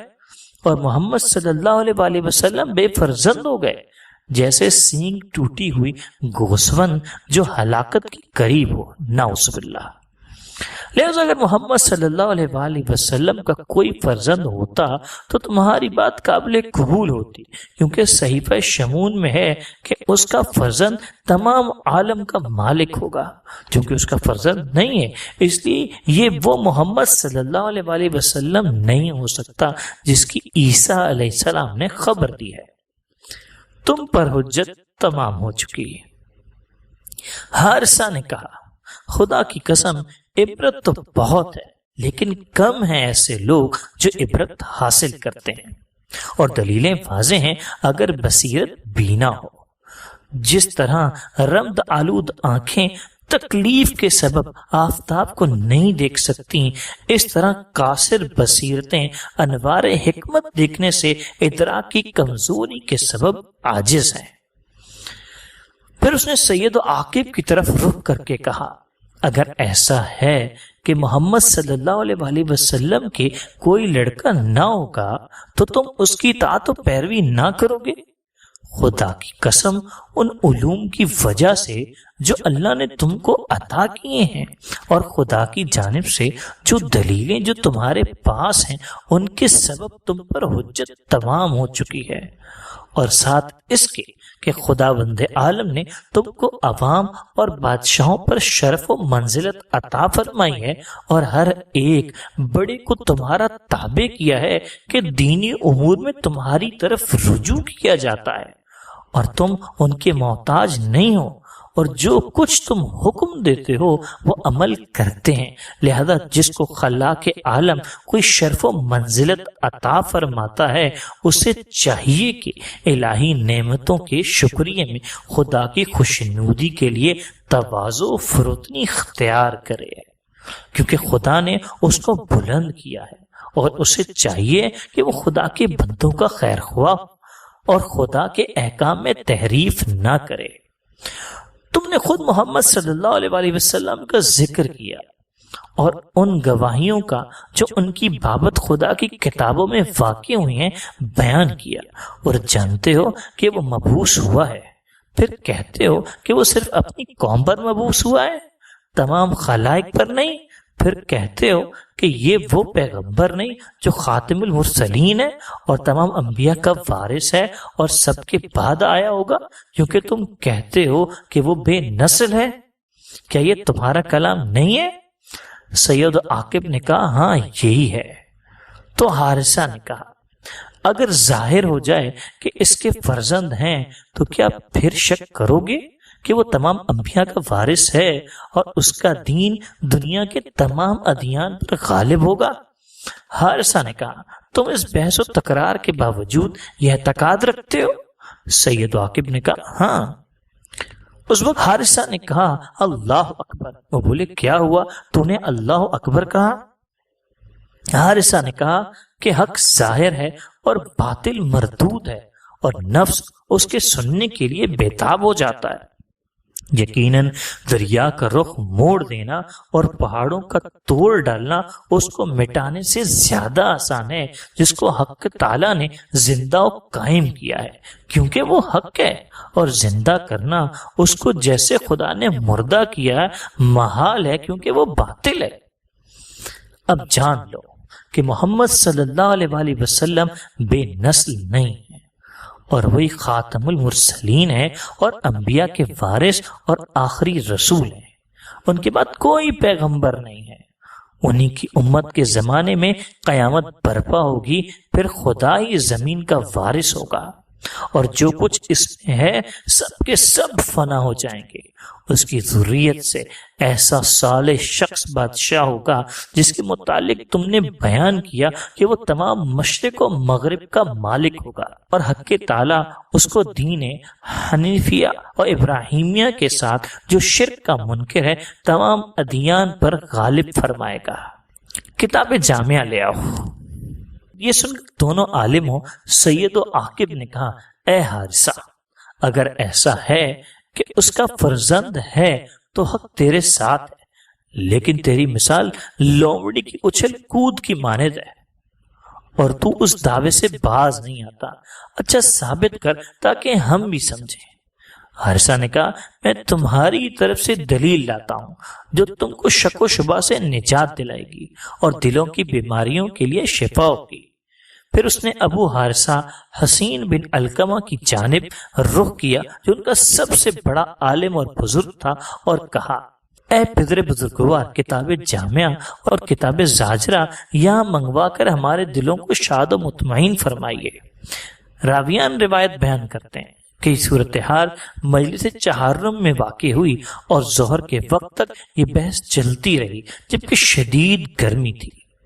سید و عاقب نے کہا اب گفتگو کل پر موقوف کرو، کیونکہ آج بہت باتیں ہم نے کی ہیں، ہماری جان لبوں پر آ گئی ہے۔ غرض طے پایا کہ دوسرے روز کتاب زاجرہ اور کتاب جامعہ لائی جائے گی، اور اس میں دیکھیں گے اور عمل کریں گے، اور مجلس برخاست ہوگی۔ اجتماع کا چوتھا روز۔ دوسرے روز اہل نجران نے اپنے تمام عابدوں اور علماء کو جمع کیا۔ تاکہ عاقب و سید کے ساتھ حارثہ سے مباحثے میں اور کتاب ہائے جامعہ سے حق ظاہر ہونے کو دیکھ سکے۔ جب سید و عاقب نے دیکھا کہ تمام خلائق کتاب جامعہ سے ثبوت سننے کے لیے جمع ہوئی تو پشیمان ہوئے، چونکہ جانتے تھے کہ حق حارثہ کے ساتھ ہے، اس لیے کوشش کی کہ خلائق کے سامنے یہ مباحثہ واقع نہ ہو۔ اور یہ دونوں سید و عاقب مکر و حیلہ میں انسانوں میں شیاطین تھے۔ اگر سید نے حارثہ سے کہا تو انہیں بڑی باتیں کی اور ہر شخص کو گفتگو سے رنجیدہ کیا، اور تو نہیں چاہتا کہ حق ظاہر ہو۔ حارثہ نے کہا سچ تو یہ ہے کہ تم اور عاقب بھی حق کو ظاہر ہونے نہیں دیتے ہو، اب جو کہنا چاہتے ہو کہو۔ عاقب بھی ہٹ دھرمی۔ عاقب نے کہا جو کچھ کہنا تھا وہ سب کہہ چکا، اب دوبارہ اسے دہراتا ہوں۔ بے شک ہم تجھ کو آگاہ کرتے ہیں اور حجت الہی پوشیدہ رکھنا نہیں چاہتے، اور خدا کی نشانیوں سے انکار نہیں کرتے، خدا بند عالمین پر افطرا نہیں باندھتے کہ جس شخص کو خدا بند عالم رسالت کے ساتھ مبعوث فرمائے ہم کہیں کہ وہ رسول نہیں ہے۔ اے حارثہ، ہم کو اقرار ہے کہ فرزندان اسماعیل علیہ السلام میں سے محمد صلی اللہ علیہ وآلہ وسلم اپنی قوم کی طرف اللہ کے رسول ہیں، لیکن عرب و عجم میں سے اور دوسروں پر ہم واجب نہیں جانتے کہ ان کی اطاعت کریں اور اپنا دین ترک کر کے ان کا دین اختیار کریں، لیکن یہ اقرار کرنا چاہیے کہ وہ اپنی قوم پر رسول ہیں۔ حارثہ نے کہا یہ اقرار کس صورت اور کس سبب سے کرتے ہو؟ انہوں نے کہا اس لیے کہ انجیلوں میں اور خدا کی تمام کتابوں میں ہم نے سنا ہے اور ہم پر ظاہر ہو چکا ہے۔ کیوں کر محمد صلی اللہ علیہ وآلہ وسلم خاتم النبیین نہیں ہو سکتے؟ حارثہ نے کہا جبکہ خدا کی کتابوں سے یہ ثابت اور واضح ہے کہ محمد صلی اللہ علیہ وآلہ وسلم رسول ہیں، خواہ مجمل طور پر ظاہر ہو یا مفصل طور پر، تو پھر تم کیسے کہتے ہو کہ وہ پیغمبر وارث و حاشر یعنی جس کی امت پر قیامت برپا ہوگی نہیں اور تمام عالمین پر مبعوث نہیں ہے؟ انہوں نے جواب دیا کہ تو بھی جانتا ہے اور ہم بھی جانتے ہیں اور مطلقاً شک نہیں کرتے، خدا کی حجت برطرف نہیں ہوتی،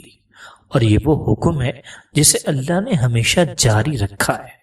اور دنیا کبھی حجت خدا سے خالی نہیں رہتی جب تک کہ دن و رات رہیں گے، اور جب تک دنیا میں دو شخص بھی باقی رہیں تو ان میں سے ایک دوسرے پر حجت خدا ہوگا، اور ہم اس سے پہلے گمان رکھتے تھے کہ وہ حجت محمد صلی اللہ علیہ وآلہ وسلم ہوں گے اور وہ اس دین کو قائم رکھیں گے، لیکن چونکہ خدا نے ان کی اولاد نرینہ باقی نہیں رکھی اور ان کو بے اولاد کر دیا، تو اب ہم نے سمجھا کہ یہ وہ محمد صلی اللہ علیہ وآلہ وسلم نہیں ہیں،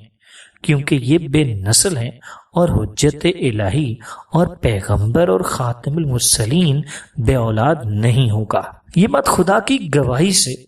اس کی نازل کی ہوئی کتابوں میں موجود ہے، اس لیے ہم نے سمجھا کہ محمد کے بعد ایک اور پیغمبر آئے گا اور باقی رہے گا جس کا نام احمد محمد سے مشتق ہوگا، جس کی نبوت اور رسالت اور خاتمے کی مسیح علیہ السلام نے خبر دی ہے، اور یہ کہ اس کا فرزند طاہر تمام عالم کا بادشاہ ہوگا اور تمام خلائق کو خدا کے دین اعظم پر قائم رکھے گا، اور یہ امور اس کے ہاتھ سے نہیں بلکہ اس کی ذریت سے ظاہر ہوں گے، جو اس کے بعد تمام شہروں کا اور جو کچھ ان میں ہے سب خشک و تر کا مالک ہوگا۔ اور اس بات پر علماء متفق ہیں جن کو انجیل حفظ ہے، اور ہم نے اس سے پہلے مکمل طور پر گفتگو کی اور اب بھی بیان کر دیا، پھر اس تکرار و اعادہ کی تجھے کیا ضرورت ہے؟ خدا کی قسم یہ وہی احمد صلی اللہ علیہ وآلہ وسلم ہے۔ حارثہ نے کہا تم نے بیان کیا کہ مسیح علیہ السلام کے بعد دو پیغمبر مبعوث ہوں گے، اور یہ کہ دونوں فرزندان اسماعیل علیہ السلام سے ہوں گے، ان میں سے پہلا رسول مدینے میں مبعوث ہوگا، اس کے بعد دوسرا احمد ہے لیکن وہ محمد صلی اللہ علیہ وآلہ وسلم جو قریش سے ہے یہی ہیں جو مدینے میں رہتے ہیں، اور ہم ان کے متعلق یہ ایمان اور اعتقاد رکھتے ہیں کہ خدا کی قسم یہ وہی احمد ہے جس پر خدا کی کتابیں اور ان کی آیتیں دلالت کرتی ہیں، وہی حجت خدا ہیں اور وہی خاتم المرسلین اور انبیاء کے وارث ہیں۔ ان کے علاوہ یا ان کے بعد جناب مسیح علیہ السلام اور قیامت کے درمیان کوئی اور رسول و پیغمبر نہیں ہوگا۔ ہاں، اس کی دختر صالح صدیقہ اور معصومہ سلام اللہ علیہ سے ایک فرزند ہوگا جو تمام عالم کو دین حق کی دعوت دے گا اور مشرق و مغرب اس کے زیر تصرف ہوگا۔ تو تم نے جو کہنا چاہیے تھا کہا، اور محمد صلی اللہ علیہ وسلم کی نبوت پر اعتقاد رکھتے ہو، اور تو اگر اس کی نسل جاری ہوگی تو تم کو شک نہ ہوگا کہ وہی پیغمبروں پر کمال میں سبقت رکھنے والا اور ان کا آخری رسول ہے۔ انہوں نے کہا ہاں، ہمارے نزدیک یہ سب سے بڑی دلیل ہے۔ حارثہ نے کہا تم کو اپنے اعتقاد میں اور دوسرے پیغمبروں کے بارے میں شبہ ہے، لہذا ہمارے اور تمہارے درمیان کتاب جامعہ اس بارے میں حاکم ہے۔ کتاب جامعہ منگوائی گئی۔ جب یہ حارثہ کا یہ کلام لوگوں نے سنا تو شور مچانا شروع کر دیا کہ اے ابو حارثہ جامعہ لاؤ، جامعہ کو لاؤ، چونکہ لوگ بحث و مناظر سے تنگ آ چکے تھے اور ان کو یہ گمان تھا کہ جب کتاب لائی جائے گی تو ظاہر ہو جائے گا کہ حق سید و عاقب کی جانب ہے، اس سبب سے کہ وہ ان مجلسوں میں بڑے بڑے دعوے کر چکے ہیں۔ لوگوں کا اصرار سن کر ابو حارثہ نے اپنے غلام سے کہا تو اس کے پیچھے کھڑا تھا، جا کر کتاب جامعہ لے آؤ۔ وہ فوراً گیا اور اپنے سر پر وہ کتاب رکھ کر لا رہا تھا، جس کی سنگینی کی وجہ سے وہ کتاب کو سنبھال نہیں پا رہا تھا۔ کتاب جامعہ کا سن کر عاقب اور سید کی حالت۔ راوی کہتا ہے کہ مجھے ایک سچے شخص نے اطلاع دی جو اہل نجران سے تھا اور ہمیشہ سید و عاقب کی خدمت میں رہتا تھا اور ان کے کام کیا کرتا تھا اور ان کے بہت سے معاملات سے آگاہ تھا۔ وہ کہتا ہے کہ جب کتاب جامعہ لائی گئی، سید و عاقب نزدیک تھا کہ غصے سے ہلاک ہو جائیں، چونکہ وہ جانتے تھے کہ اس کتاب میں رسول خدا صلی اللہ علیہ وآلہ وسلم کا ذکر اور آپ کے اہل بیت علیہ السلام کے حالات اور حضرت صلی اللہ علیہ وآلہ وسلم کے زمانے میں اور جو کچھ ان کی امت میں واقع ہوگا اور حضرت کے اصحاب کے اور قیامت تک کے واقعات درج ہیں۔ پھر ان میں سے ایک نے دوسرے کی طرف دیکھا اور کہا آج کا دن وہ ہے کہ آفتاب کا طلوع ہونا ہمارے لیے مبارک نہیں، کیونکہ سب حاضر ہیں اور ہم عوام کے نزدیک بے قدرے ہو جائیں گے، اور کبھی ایسا موقع نہ ہوگا کہ عوام اس طرح اکٹھا ہوں اور اس طرح صحبت ہو اور وہ غالب نہ آئے ہوں۔ دوسرے نے کہا عوام سے مغلوب ہونا بدترین خرابی ہے، پھر ان کی اصلاح بے انتہا مشکل ہے، کیونکہ ان کا فساد کرنا مکان منہدم کرنے کی مانند ہے اور ان کی اصلاح کرنا مکان کی تعمیر کرنے کے مثل ہے، اور جو فساد ان کے ایک کلمے میں واقع ہوتا ہے سال بھر میں ان کی اصلاح نہیں ہو سکتی۔ راوی کہتا ہے کہ اسی اثناء میں حارثہ کو موقع مل گیا اور اس نے پوشیدہ طور پر ایک شخص کو اس جماعت کے پاس بھیجا جو جناب رسول خدا صلی اللہ علیہ وآلہ وسلم کے اصحاب میں سے آئی تھی، اور ان کو احتیاطاً بلا لیا تاکہ عاقب اور سید جلسے کو برہم نہ کر سکے اور نہ دوسرے روز پر ٹال سکیں۔ چونکہ نصارائے نجران سب کے سب آئے تھے اور سب ہی یہ چاہتے تھے کہ جناب رسول خدا صلی اللہ علیہ وآلہ وسلم کے اوصاف جو کتاب جامعہ میں مرقوم ہیں اس سے آگاہ ہو جائیں، اور حضرت صلی اللہ علیہ وآلہ وسلم کے بھیجے ہوئے لوگ بھی موجود تھے، اور ابو حارثہ بھی جو نصارہ کا بزرگ تھا حارثہ کی جانب میل رکھتا تھا۔ راوی کہتا ہے کہ مجھ سے اس سچے اور سکا مرد نصرانی نے بیان کیا کہ ان عالموں نے آپس میں یہ طے کیا کہ جو کچھ حارثہ ان سے کہتا ہے اور جس امر کی طرف ان کو دعوت دیتا ہے اس سے وہ انکار اور مذائقہ نہ کریں، تاکہ ایسا نہ ہو کہ لوگوں کو یہ گمان ہو کہ وہ باطل پر ہیں، اور انہوں نے ایسا ہی ظاہر کیا۔ وہ چاہتے ہیں کہ کتاب جامعہ کو دیکھیں، جو کچھ اس میں صحیح حکم ہے اس پر عمل کریں تاکہ عوام کی نگاہوں میں بے قدریں نہ ہوں۔ غرض سید و عاقب اٹھے اور جامعہ کے پاس آئے جو ابو حارثہ کے پاس تھا، اور حارثہ ابن آصال بھی آگے بڑھا۔ حاضرین نے بھی گردیں بلند کی، اور حضرت صلی اللہ علیہ وآلہ وسلم کے اصحاب بھی اس کتاب کے گرد جمع ہو گئے۔ ابو حارثہ نے حکم دیا کہ جامعہ کو ایک طرف سے کھولو، اور حضرت آدم علیہ السلام کا ایک صحیفہ بزرگ نکالا جو علم ملوکت الہی پر مشتمل تھا، اور جو کچھ حق سبحانہ و تعالی نے زمین و آسمان میں خلق فرمایا ہے اور امور دنیاوی اور اخروی سے جو کچھ حکم دیا ہے اس پر مشتمل تھا۔ یہی وہ صحیفہ تھا جو حضرت آدم علیہ السلام سے حضرت شیث علیہ السلام کو ملا تھا، جس میں تمام علوم تھے۔ سید و عاقب نے اس کو پڑھنا شروع کیا تاکہ اوصاف حضرت صلی اللہ علیہ وآلہ وسلم ان پر ظاہر ہوں، جس میں ان کے درمیان جھگڑا تھا۔ تمام لوگ بغور سن رہے تھے اور ہمتن اس کی طرف متوجہ تھے کہ دیکھیں اس میں سے کیا ظاہر ہوتا ہے۔ پھر اس کتاب کی فصلوں میں سے مصباح دوم کو پڑھنا شروع کیا، اور اس کے بعد مختلف انبیاء کے صحیفوں کو پڑھا گیا، جس میں سرکار ختمی مرتبہ حضرت محمد مصطفیٰ صلی اللہ علیہ وآلہ وسلم سے متعلق بشارت اور ان کے اوصاف بیان کیے گئے تھے۔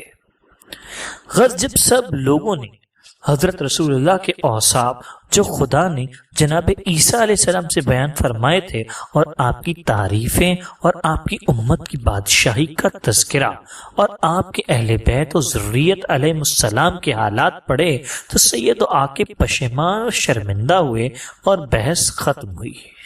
راوی کہتا ہے چونکہ مناظرے میں حارثہ سید و عاقب پر کتاب جامعہ اور پیغمبروں کے صحیفوں کے سبب سے غالب آیا، جو ان دونوں نے اس میں دیکھا اور ان کتابوں میں تحریف کی کوشش جو وہ دونوں دل میں رکھتے تھے پوری نہ ہوئی اور ممکن نہ ہو سکا کہ کوئی تعویل کر سکیں اور عوام کو فریب دے سکیں، لہٰذا بحث و مباحثہ سے باز آئے اور سمجھے کہ رائے حق سے منحرف ہو گئے اور اپنی تدبیر و فریب میں غلطی کر بیٹھے ہیں، تو دونوں اپنے اپنے گرجے میں نہایت افسوس اور پشیمانی کے ساتھ چلے گئے تاکہ اپنے لیے کوئی تدبیر سوچے۔ مگر نصارہ نجران سب کے سب ان کے پاس گئے اور کہا تمہاری رائے اب کیا قرار پائی اور کون سا دین صحیح سمجھا؟ تو ان دونوں نے کہا کہ ہم اپنے دین سے نہیں پھریں گے اور تم بھی اپنے دین پر قائم رہو جب تک کہ دین محمد کی حقیقت ظاہر نہ ہو۔ اب ہم پیغمبر قریش کے پاس جاتے ہیں، دیکھیں گے کہ وہ کیا لائے ہیں اور ہم کو کس امر کی طرف بلاتے ہیں۔ عیسائیوں کی مدینے کی طرف روانگی۔ راوی کہتا ہے جب سید و عاقب نے ارادہ کیا کہ حضرت صلی اللہ علیہ وآلہ وسلم کی خدمت میں مدینہ منورہ جائیں، ان کے ساتھ نجران کی 14 ممتاز شخصیات اور بنی حارث بن کعب کے 70 سردار روانہ ہوئے۔ راوی کہتا ہے کہ قیس بن حسین اور یزید بن عبد المدان جو حضرموت کے علماء میں سے تھے نجران آئے اور ان کے ساتھ چلے۔ غرض وہ سب لوگ اونٹ پر سوار ہوئے اور اپنے گھوڑوں کو خالی لے کر مدینہ مشرفہ کی طرف متوجہ ہوئے۔ چونکہ اصحاب حضرت صلی اللہ علیہ وآلہ وسلم کی خبر معلوم ہونے میں جو نجران گئے تھے دیر ہوئی، تو رسول اللہ نے خالد بن ولید کو ایک لشکر کے ساتھ ان کی طرف بھیجا تاکہ وہ معلوم کرے کہ وہ کس کام میں مشغول ہیں۔ راستے میں ان لوگوں سے ملاقات ہوئی۔ نصارہ نے کہا ہم مذہب کی تحقیق کے لیے حضرت رسول خدا صلی اللہ علیہ وآلہ وسلم کی خدمت میں آئے ہیں۔ مدینے کے قریب عیسائیوں کا پڑاؤ۔ جب وہ لوگ مدینے کے قریب پہنچے سید عاقب نے چاہا کہ اپنی زینت و شوقت ماں اپنی جماعت مسلمانوں کی نظر میں ظاہر کریں، لہٰذا اپنے ہمراہیوں سے کہا کہ اپنی سواریوں سے اترو اور سفر کے لباس اتارو اور نہاؤ دھو پھر چلو۔ وہ لوگ وہیں ٹھہرے اور نہایت قیمتی لباس یمنی ریشم کو زیب تن کیا اور مشک سے اپنے آپ کو معطر کیا اور اپنے گھوڑوں پر سوار ہوئے، نیزوں کا اپنے ہاتھوں میں لیا اور نہایت نظم و ضبط کے ساتھ روانہ ہوئے۔ عیسائیوں کی مدینہ آمد۔ وہ لوگ اہل مدینہ سے نہایت خوبصورت اور موٹے تازے تھے۔ جب مدینے والوں نے ان کو دیکھا تو آپس میں کہنے لگے کہ ہم نے کبھی ان سے زیادہ بہتر لوگوں کو نہیں دیکھا تھا۔ غرض وہ لوگ آن حضرت کی خدمت میں پہنچے۔ آن حضرت مسجد میں تشریف رکھتے تھے۔ جب ان کی عبادت کا وقت آیا تو وہ مشرق کی جانب رخ کر کے نماز میں مشغول ہوئے۔ اصحاب آن حضرت نے چاہا کہ ان کو منع کریں۔ حضرت نے اصحاب کو روکا اور فرمایا ان کو ان کے حال پر چھوڑ دو۔ 3 روز تک وہ لوگ اسی طرح قیام پذیر رہے اور رسول اللہ صلی اللہ علیہ وآلہ وسلم نے ان ایام میں ان کو دعوت اسلام نہ دی اور انہوں نے بھی آن حضرت سے کچھ نہ پوچھا۔ حضرت نے ان کو 3 روز تک مہلت دی تاکہ وہ حضرت کے طور طریقے اور اوصاف و سیرت جو کتابوں میں دیکھے تھے مشاہدہ کریں۔ حضرت عیسیٰ علیہ السلام کے متعلق مناظرہ۔ 3 روز کے بعد حضرت رسول اللہ صلی اللہ علیہ وآلہ وسلم نے ان کو اسلام کی دعوت دی۔ انہوں نے کہا اس پیغمبر کے وہ تمام اوصاف جو حضرت عیسیٰ کے بعد ہوگا اور جو ہم نے خدا کی کتابوں میں دیکھے ہیں وہ سب ہم کو آپ کی ذات میں نظر آئے، سوائے ایک صفت کے جو سب سے اہم صفت ہے اور اس کی دلالت اس کے حق ہونے پر سب سے زیادہ ہے، وہ ہم آپ میں نہیں پاتے ہیں۔ حضرت رسول اللہ صلی اللہ علیہ وسلم نے فرمایا وہ کون سی صفت ہے؟ انہوں نے کہا کہ ہم نے انجیل میں دیکھا ہے کہ وہ پیغمبر جو مسیح علیہ السلام کے بعد آئے گا ان کی تصدیق کرے گا اور ان کی پیغمبری کا اعتقاد رکھے گا، مگر آپ ان کو جھوٹا سمجھتے ہیں اور گمان رکھتے ہیں کہ وہ بندہ ہے۔ راوی کہتا ہے کہ ان کا جھگڑا اور ان کی تکرار حضور کے ساتھ جناب عیسیٰ علیہ السلام کے سوا اور کسی امر میں نہ تھی۔ حضرت صلی اللہ علیہ وآلہ وسلم نے فرمایا ایسا نہیں ہے جیسا تم کہتے ہو، بلکہ میں تو حضرت عیسیٰ علیہ السلام کی نبوت کی تصدیق کرتا ہوں اور ان پر اعتقاد رکھتا ہوں اور گواہی دیتا ہوں کہ وہ خدا کی جانب سے پیغمبر مبعوث ہیں اور خداوند عالمین کے بندے ہیں۔ وہ اپنے نفع و نقصان اور اپنی موت و حیات پر قادر نہیں ہیں اور نہ اپنی وفات کے بعد مبعوث ہونے کا ان کو خود اختیار ہے، بلکہ تمام امور خدا کے اختیار میں ہیں۔ انہوں نے کہا کیا بندے وہ تمام باتیں کر سکتے ہیں جو انہوں نے کی، یا کسی پیغمبر نے وہ باتیں ظاہر کی جو انہوں نے اپنی قدرت کاملہ سے ظاہر کی؟ کیا وہ مردوں کو زندہ نہیں کرتے تھے اور مبروس کو شفا نہیں بخشتے تھے اور لوگوں کے دلوں میں جو ہوتا اور لوگ جو کچھ اپنے گھروں میں ذخیرہ کرتے تھے کیا اس کی اطلاع نہیں دیتے تھے؟ کیا ان باتوں کی طاقت سوائے حق کے تعالیٰ کے یا اس کے بیٹے کے کسی اور میں ہے؟ اور بہت سی ایسی بےہودہ اور غلو باتیں حضرت عیسیٰ علیہ السلام کے بارے میں بیان کی جن سے خداوند عالم منزہ اور پاک ہے۔ حضرت صلی اللہ علیہ وآلہ وسلم نے فرمایا جو کچھ تم نے کہا میرے بھائی عیسیٰ علیہ السلام مردوں کو زندہ کرتے تھے اور اندھے اور مبروس کو شفا دیتے تھے اور اپنی قوم کو خبر دیتے تھے، جو کچھ ان کے دلوں میں ہوتا تھا یا اپنے گھروں میں جمع کرتے تھے سب صحیح اور درست ہے، لیکن یہ تمام امور حکم خدا سے انجام دیتے تھے اور وہ خدا کے بندے ہیں اور ان کو خدا کی بندگی سے آر نہیں تھا، اس کے بندے ہونے سے سرکشی نہیں کرتے تھے۔ عیسیٰ علیہ السلام کے گوشت خون اور رگ و پٹھے تھے، وہ کھانا کھاتے تھے، پانی پیتے تھے، قضائے حاجت انجام دیتے تھے اور یہ تمام صفات مخلوق کی ہیں۔ ان کا پروردگار واحد و یکتا ہے اور حق یہ ہے کہ اس کی مانند کوئی شے نہیں، اس کا کوئی مثل نہیں۔ انہوں نے کہا ہمیں کسی ایسے شخص کے بارے میں خبر دو جو بغیر باپ کے پیدا ہوا ہو۔ حضرت رسول اللہ صلی اللہ علیہ وآلہ وسلم نے فرمایا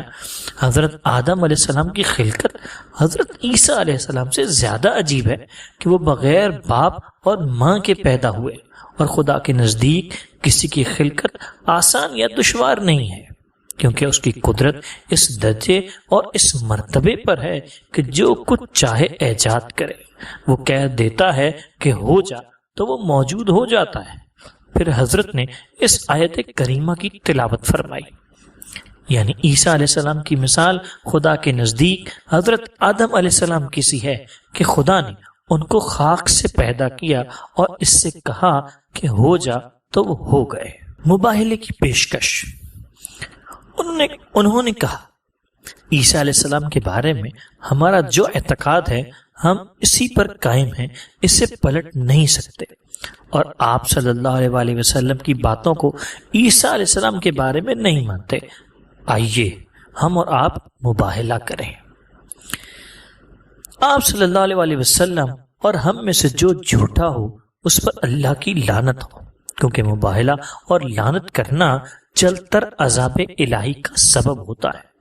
اور حق بہت جلد ظاہر ہوتا ہے۔ اسی وقت آیت مباہلہ نازل ہوئی۔ پس جو حضرت عیسیٰ علیہ السلام کے بارے میں علم آ جانے کے بعد کٹ حجتی کرے تو آپ کہہ دیجئے کہ آؤ ہم اپنے بیٹوں کو لاتے ہیں، تم اپنے بیٹوں کو لاؤ، اور ہم اپنی عورتوں کو لاتے ہیں، تم اپنی عورتوں کو لاؤ، اور ہم ان کو لائیں جو ہماری جان کے مثل ہے، اور تم ان کو لاؤ جو تمہاری جان کے مانند ہو، پھر ہم مباہلہ کریں گے اور اللہ کی لعنت کو جھوٹوں پر قرار دیں گے۔ جناب رسول خدا نے ان کو یہ آیت سنائی اور فرمایا حق تعالیٰ نے حکم دیا ہے کہ مباہلے کے بارے میں تمہاری خواہش قبول کروں، اگر تم اس پر آمادہ ہو تو اپنے کہنے پر عمل کرو۔ ان لوگوں نے کہا کہ ہمارے اور آپ کے درمیان یہ ایک علامت ہے، کل ہم اور آپ جمع ہوں گے اور آپ کے ساتھ مباہلہ کریں گے۔ عیسائیوں کی باہمی مشورت۔ سید و عاقب اور ان کے ہمراہی اٹھے اور دور چلے گئے کہ وہ مدینہ کے باہر حرا کے مقام پر ٹھہرے تھے۔ ان میں سے بعض نے بعض سے کہا کہ محمد نے وہ بات طے کی ہے جس سے تمہارا اور ان کا معاملہ ظاہر ہو جائے گا۔ دیکھنا یہ ہے کہ کن لوگوں کو وہ لے کر مباہلہ کرتے ہیں، آیا اپنے تمام اصحاب کو لاتے ہیں یا اپنے خاص اصحاب کو یا فقیروں کو جو خشوع والے اور دین کے برگزیدہ ہیں، کیونکہ جماعت ہمیشہ تھوڑی ہوتی ہے۔ تو اگر کثرت کے ساتھ یا اہل دنیا کے سربرآوردہ لوگوں کے ساتھ آئیں تو شان و شوکت دکھانا مقصود ہوگا، جیسے بادشاہ کیا کرتے ہیں، تو سمجھ لو کہ تم غالب ہو گئے۔ اور اگر صالح افراد اور خدا سے ڈرنے والوں کی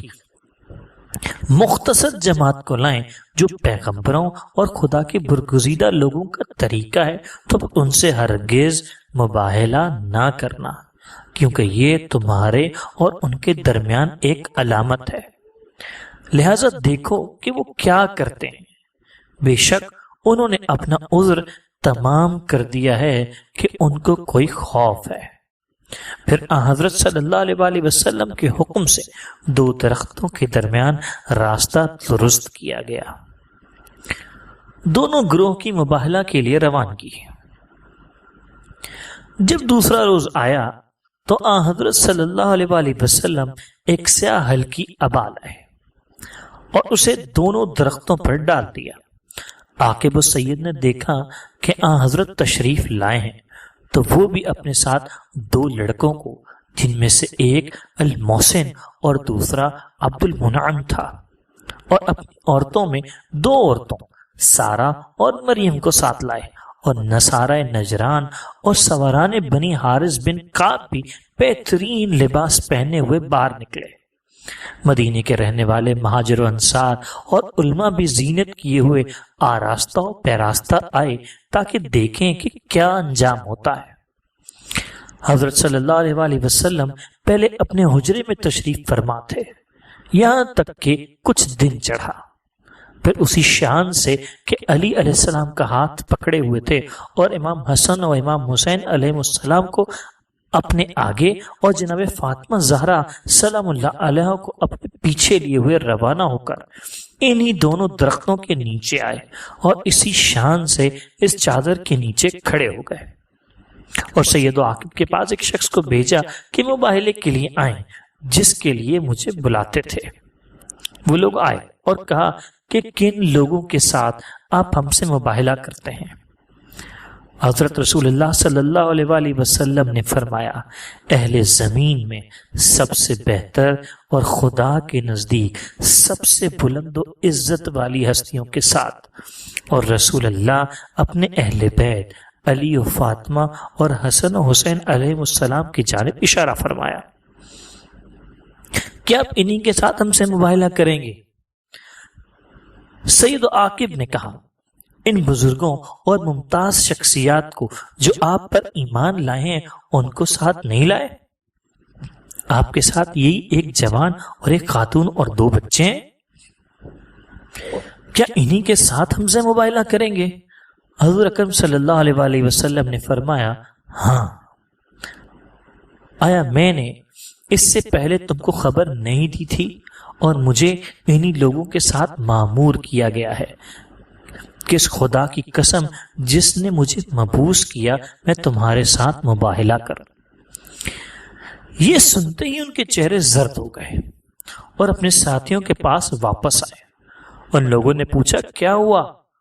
انہوں نے خودداری برتی اور کہا ابھی بیان کریں گے۔ ان میں سے ایک جوان نے کہا جو ان کے اچھے عالموں میں سے تھا کہ تم پر وائے ہو، ہرگز ان سے مباہلہ نہ کرنا۔ محمد کے ان اوصاف کو یاد کرو جو کتاب جامعہ میں تم نے دیکھیں، خدا کی قسم جیسا کہ تم جانتے ہو کہ وہ صادق ہیں، ابھی واپس نہ ہوئے ہوں گے کہ تمہارے ساتھ کے لوگ بندر اور سور کی شکلوں میں مست ہو جائیں گے۔ خدا سے ڈرو۔ انہوں نے سمجھا کہ وہ شخص خیر خواہی کر رہا ہے تو خاموش ہو گئے۔ منذر بن علقمہ کی گفتگو۔ راوی کہتا ہے کہ منذر بن علقمہ جو عیسائیوں کے سب سے بڑے عالم ابو حارثہ کا بھائی تھا اور خود بھی ان کے عالموں اور صاحبان عقل و حکمت میں سے تھا، اور اہل نجران اس پر بھی کمال و اعتقاد رکھتے تھے۔ جس وقت اہل نجران کے درمیان نجران میں بحث و مباحثہ ہو رہا تھا وہ موجود نہ تھا۔ وہ اس وقت ان کے پاس پہنچا جبکہ وہ لوگ جمع ہو کر مباہلے کے لیے رسول خدا صلی اللہ علیہ وآلہ وسلم کے پاس جانا چاہتے تھے۔ وہ بھی ان لوگوں کے ساتھ نکلا۔ چونکہ اس نے ان کی رائے میں اختلاف دیکھا، سید عاقب کا ہاتھ پکڑا، اپنے ہمراہیوں سے کہا تھوڑی دیر ٹھہرو کہ میں ان بزرگوں سے علیحدہ تنہائی میں کچھ باتیں کرنا چاہتا ہوں۔ یہ کہہ کر ان دونوں کو الگ دور لے گیا اور کہا نصیحت کرنے والا اپنے ماننے والوں سے جھوٹ نہیں بولتا، میں تم دونوں کا دوست اور ہمدرد ہوں، لہذا اگر اپنی عافیت چاہتے ہو تو غور کرو، نجات پاؤ گے ورنہ ہلاک ہو جاؤ گے اور اپنے ساتھ ایک دنیا کو ہلاک کر دو گے۔ وہ بولے ہم تم کو اپنا خیر خواہ سمجھتے ہیں اور تمہاری طرف سے مطمئن ہیں، کہو جو کچھ جانتے ہو۔ اس نے کہا کیا نہیں جانتے ہو کہ جس قوم نے بھی اپنے پیغمبر سے مباہلہ کیا پلک جھپکتے ہی برباد اور نابود ہو گئی، جبکہ وہ جو کچھ کتاب الہی میں ہے سب جانتے ہو۔ محمد ابو القاسم وہی پیغمبر ہیں جن کی خوشخبری سارے پیغمبروں نے دی ہے، اور ان کے اہل بیت علیہ السلام کے اوصاف ہمارے پیشواؤں نے بیان کر دی ہیں۔ دوسری بات جس سے میں تم کو ڈرانا چاہتا ہوں یہ کہ آنکھیں کھول کر غضب الہی کے آثار دیکھو۔ غضب الہی کے آثار، انہوں نے کہا وہ کیا ہیں؟ منذر نے کہا آفتاب کو دیکھو کہ کس طرح متغیر ہو رہا ہے، اور درختوں کو دیکھو کہ سب کے سب سر جھکے ہوئے ہیں، اور پرندوں نے اپنے اپنے سر زمین پر رکھ دیے ہیں اور اپنے پروں کو کھول دیے ہیں، اور عذاب الہی کے خوف سے ان کے پیٹ کے اندر کی چیزیں پگھل گئی ہیں۔ اس پہاڑوں کے لرزنے اور تڑپنے کو دیکھو، اور دھواں جو تمام فضا پر چھایا ہوا ہے، اور سیاہ بادلوں کو دیکھو، باوجود کہ گرمی کا موسم ہے اور ابر کا وقت نہیں۔ اور اب دیکھو محمد اور ان کے اہل بیت کو کہ کس طرح دعا کے لیے ہاتھ اٹھائے منتظر ہیں کہ تم بد دعا کرنا منظور کرو۔ لہذا سمجھ لو کہ اگر ایک کلمہ لعنت ان کی زبان سے نکلا تو ہم سب ہلاک و برباد ہو جائیں گے اور اپنے مکان اور اہل و عیال کی طرف واپس نہ جا سکیں گے۔ جب سید و عاقب نے نگاہ اٹھائی، عذاب کے آثار مشاہدہ کیے اور یقین کر لیا کہ حضرت حق پر ہیں، تو ان کے پیر کانپنے لگے اور نزدیک تھا کہ ان کی عقلیں زائل ہو جاتی۔ جب منذر نے ان کی اس خوف زدہ حالت کو دیکھا تو کہا، اگر تم مسلمان ہو جاؤ تو دنیا و آخرت میں سرخرو ہو جاؤ گے، اور اگر صرف دنیا چاہتے ہو اور اس شان و شوکت اور اقتدار سے جو قوم میں تم کو حاصل ہے دستبردار نہیں ہو سکتے تو مجھے اس سے واسطہ نہیں، لیکن تم نے یہ اچھا نہیں کیا کہ محمد سے مباہلے پر تیار ہو گئے اور مباہلے کو اپنے اور ان کے درمیان حق کی علامت قرار دیا اور اپنے آپ اپنے شہر سے باہر نکل آئے۔ یہ تمہاری عقلوں کی خرابی کے سبب ہوا۔ محمد نے تمہارا چیلنج قبول کر لیا، اور انبیاء جب کسی بات کا ارادہ کر لیتے ہیں جب تک اس کو پورا نہیں کر لیتے اس سے باز نہیں آتے۔ لہذا اگر چاہتے ہو کہ اس موبائل سے چھٹکارا پاؤ اور اپنے تئیں عذاب الہی سے بچاؤ تو بہت جلد محمد سے صلح کر لو اور ان کو راضی کرو، اور ہرگز دیر نہ کرو، تاکہ تمہارا معاملہ قوم یونس کی طرح بخیر انجام پذیر ہو، جیسا کہ ان لوگوں نے جب عذاب الہی کو دیکھا تو توبہ کی۔ سید عاقب نے کہا، اب تم ہی محمد کے پاس جاؤ اور جو کچھ ہو طے کر لو، ہم کو منظور ہے، لیکن ان کے بھائی علی کو واسطہ قرار دو اور ان سے التماس کرو کہ اس عہد و پیمان کو درست کر دیں، کیونکہ محمد ان کی بات بہت مانتے ہیں اور ان کے کہنے کو نہیں ٹالتے۔ پھر جلدی واپس آ جانا تاکہ ہمارے دلوں کو قرار اور اطمینان ہو۔ علی علیہ السلام کی رائے رسول اللہ صلی اللہ علیہ وآلہ وسلم کی رائے ہے۔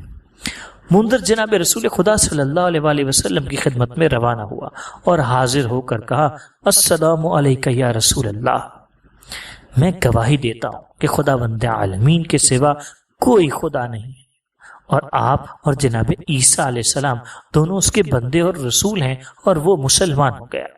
پھر سید عاقب کا پیغام پہنچایا تو حضرت نے حضرت امیر المومنین علی بن ابی طالب کو صلح کے لیے ان کے پاس بھیجا۔ امیر المومنین نے عرض کی، یا رسول اللہ، میرے ماں باپ آپ پر فدا ہوں، ان سے کس چیز پر صلح کروں؟ حضرت نے فرمایا، اے ابو الحسن، جو تمہارے نزدیک بہتر و مناسب ہو اس پہ صلح کر لو، کیونکہ تمہارا قول و فعل میرا قول و فعل ہے۔ حضرت امیر المومنین حضرت علی علیہ السلام نے اس پر صلح کی کہ 2000 نفیس لباس اور 1000 مسکال ہر سال آدھا ماہ محرم میں اور بقیہ ماہ رجب میں دیا کریں۔ پھر حضرت کی خدمت میں امیر المومنین ان دونوں سید و عاقب کو لائے اور شرائط صلح سے حضور کو آگاہ کیا، اور ان دونوں نے اپنی ذلت و خواری کا اقرار کیا تو حضرت نے قبول و منظور کیا۔ اگر مباہلہ ہوتا تو کیا ہوتا؟ رسول اللہ صلی اللہ علیہ وآلہ وسلم نے فرمایا، اگر میرے اور ان لوگوں کے ساتھ جو زیر ابا ہیں تم لوگ مباہلہ کرتے تو یقیناً حق کے سبحانہ و تعالی اس وادی کو تمہارے لیے آگ سے بھر دیتا، اور آگ جھپکنے سے پہلے وہ آگ ان لوگوں تک پہنچ جاتی جن کو تم اپنے اہل و عیال اور قوم میں سے اپنے پیچھے چھوڑ آئے ہو، اور سب کو وہ آگ جلا کر خاک کر دیتی۔ جب حضرت صلی اللہ علیہ وآلہ وسلم اپنے اہل بیت کے ساتھ وہاں سے اپنی مسجد میں واپس آئے، جبرائیل علیہ السلام نازل ہوئے اور فرمایا،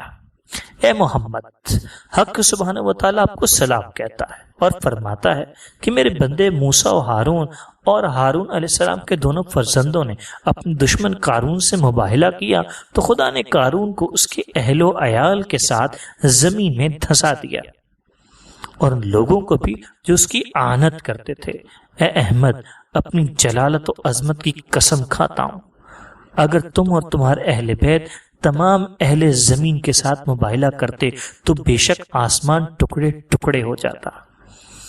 پہاڑ ریزہ ریزہ ہو جاتے اور زمین دھنس جاتی اور باقی نہیں رہتی، لیکن میری مشیت اس کے خلاف تھی۔ یہ سن کر آن حضرت صلی اللہ علیہ وآلہ وسلم سجدہ شکر میں جھک گئے اور اپنا منہ زمین پر رکھا، پھر ہاتھوں کو اتنا بلند کیا کہ زیر بغل کی سفیدی ظاہر ہو گئی، اور 3 بار کہا شکرن للمنعم، شکرن للمنعم۔ شکر کس وجہ سے کیا؟ لوگوں نے آن حضرت صلی اللہ علیہ وآلہ وسلم سے سجدہ شکر اور اس خوشی کا سبب دریافت کیا جو حضرت کے چہرے اقدس و انور سے ظاہر تھی۔ حضور اکرم نے فرمایا، میں نے خدا عالمین کا شکر کیا اس نعمت کے سبب سے جو اس نے میرے اہل بیت علیہ السلام کے بارے میں ظاہر فرمائی، پھر جو کچھ جبرائیل نے پیغام پہنچایا تھا وہ لوگوں سے بیان فرمایا۔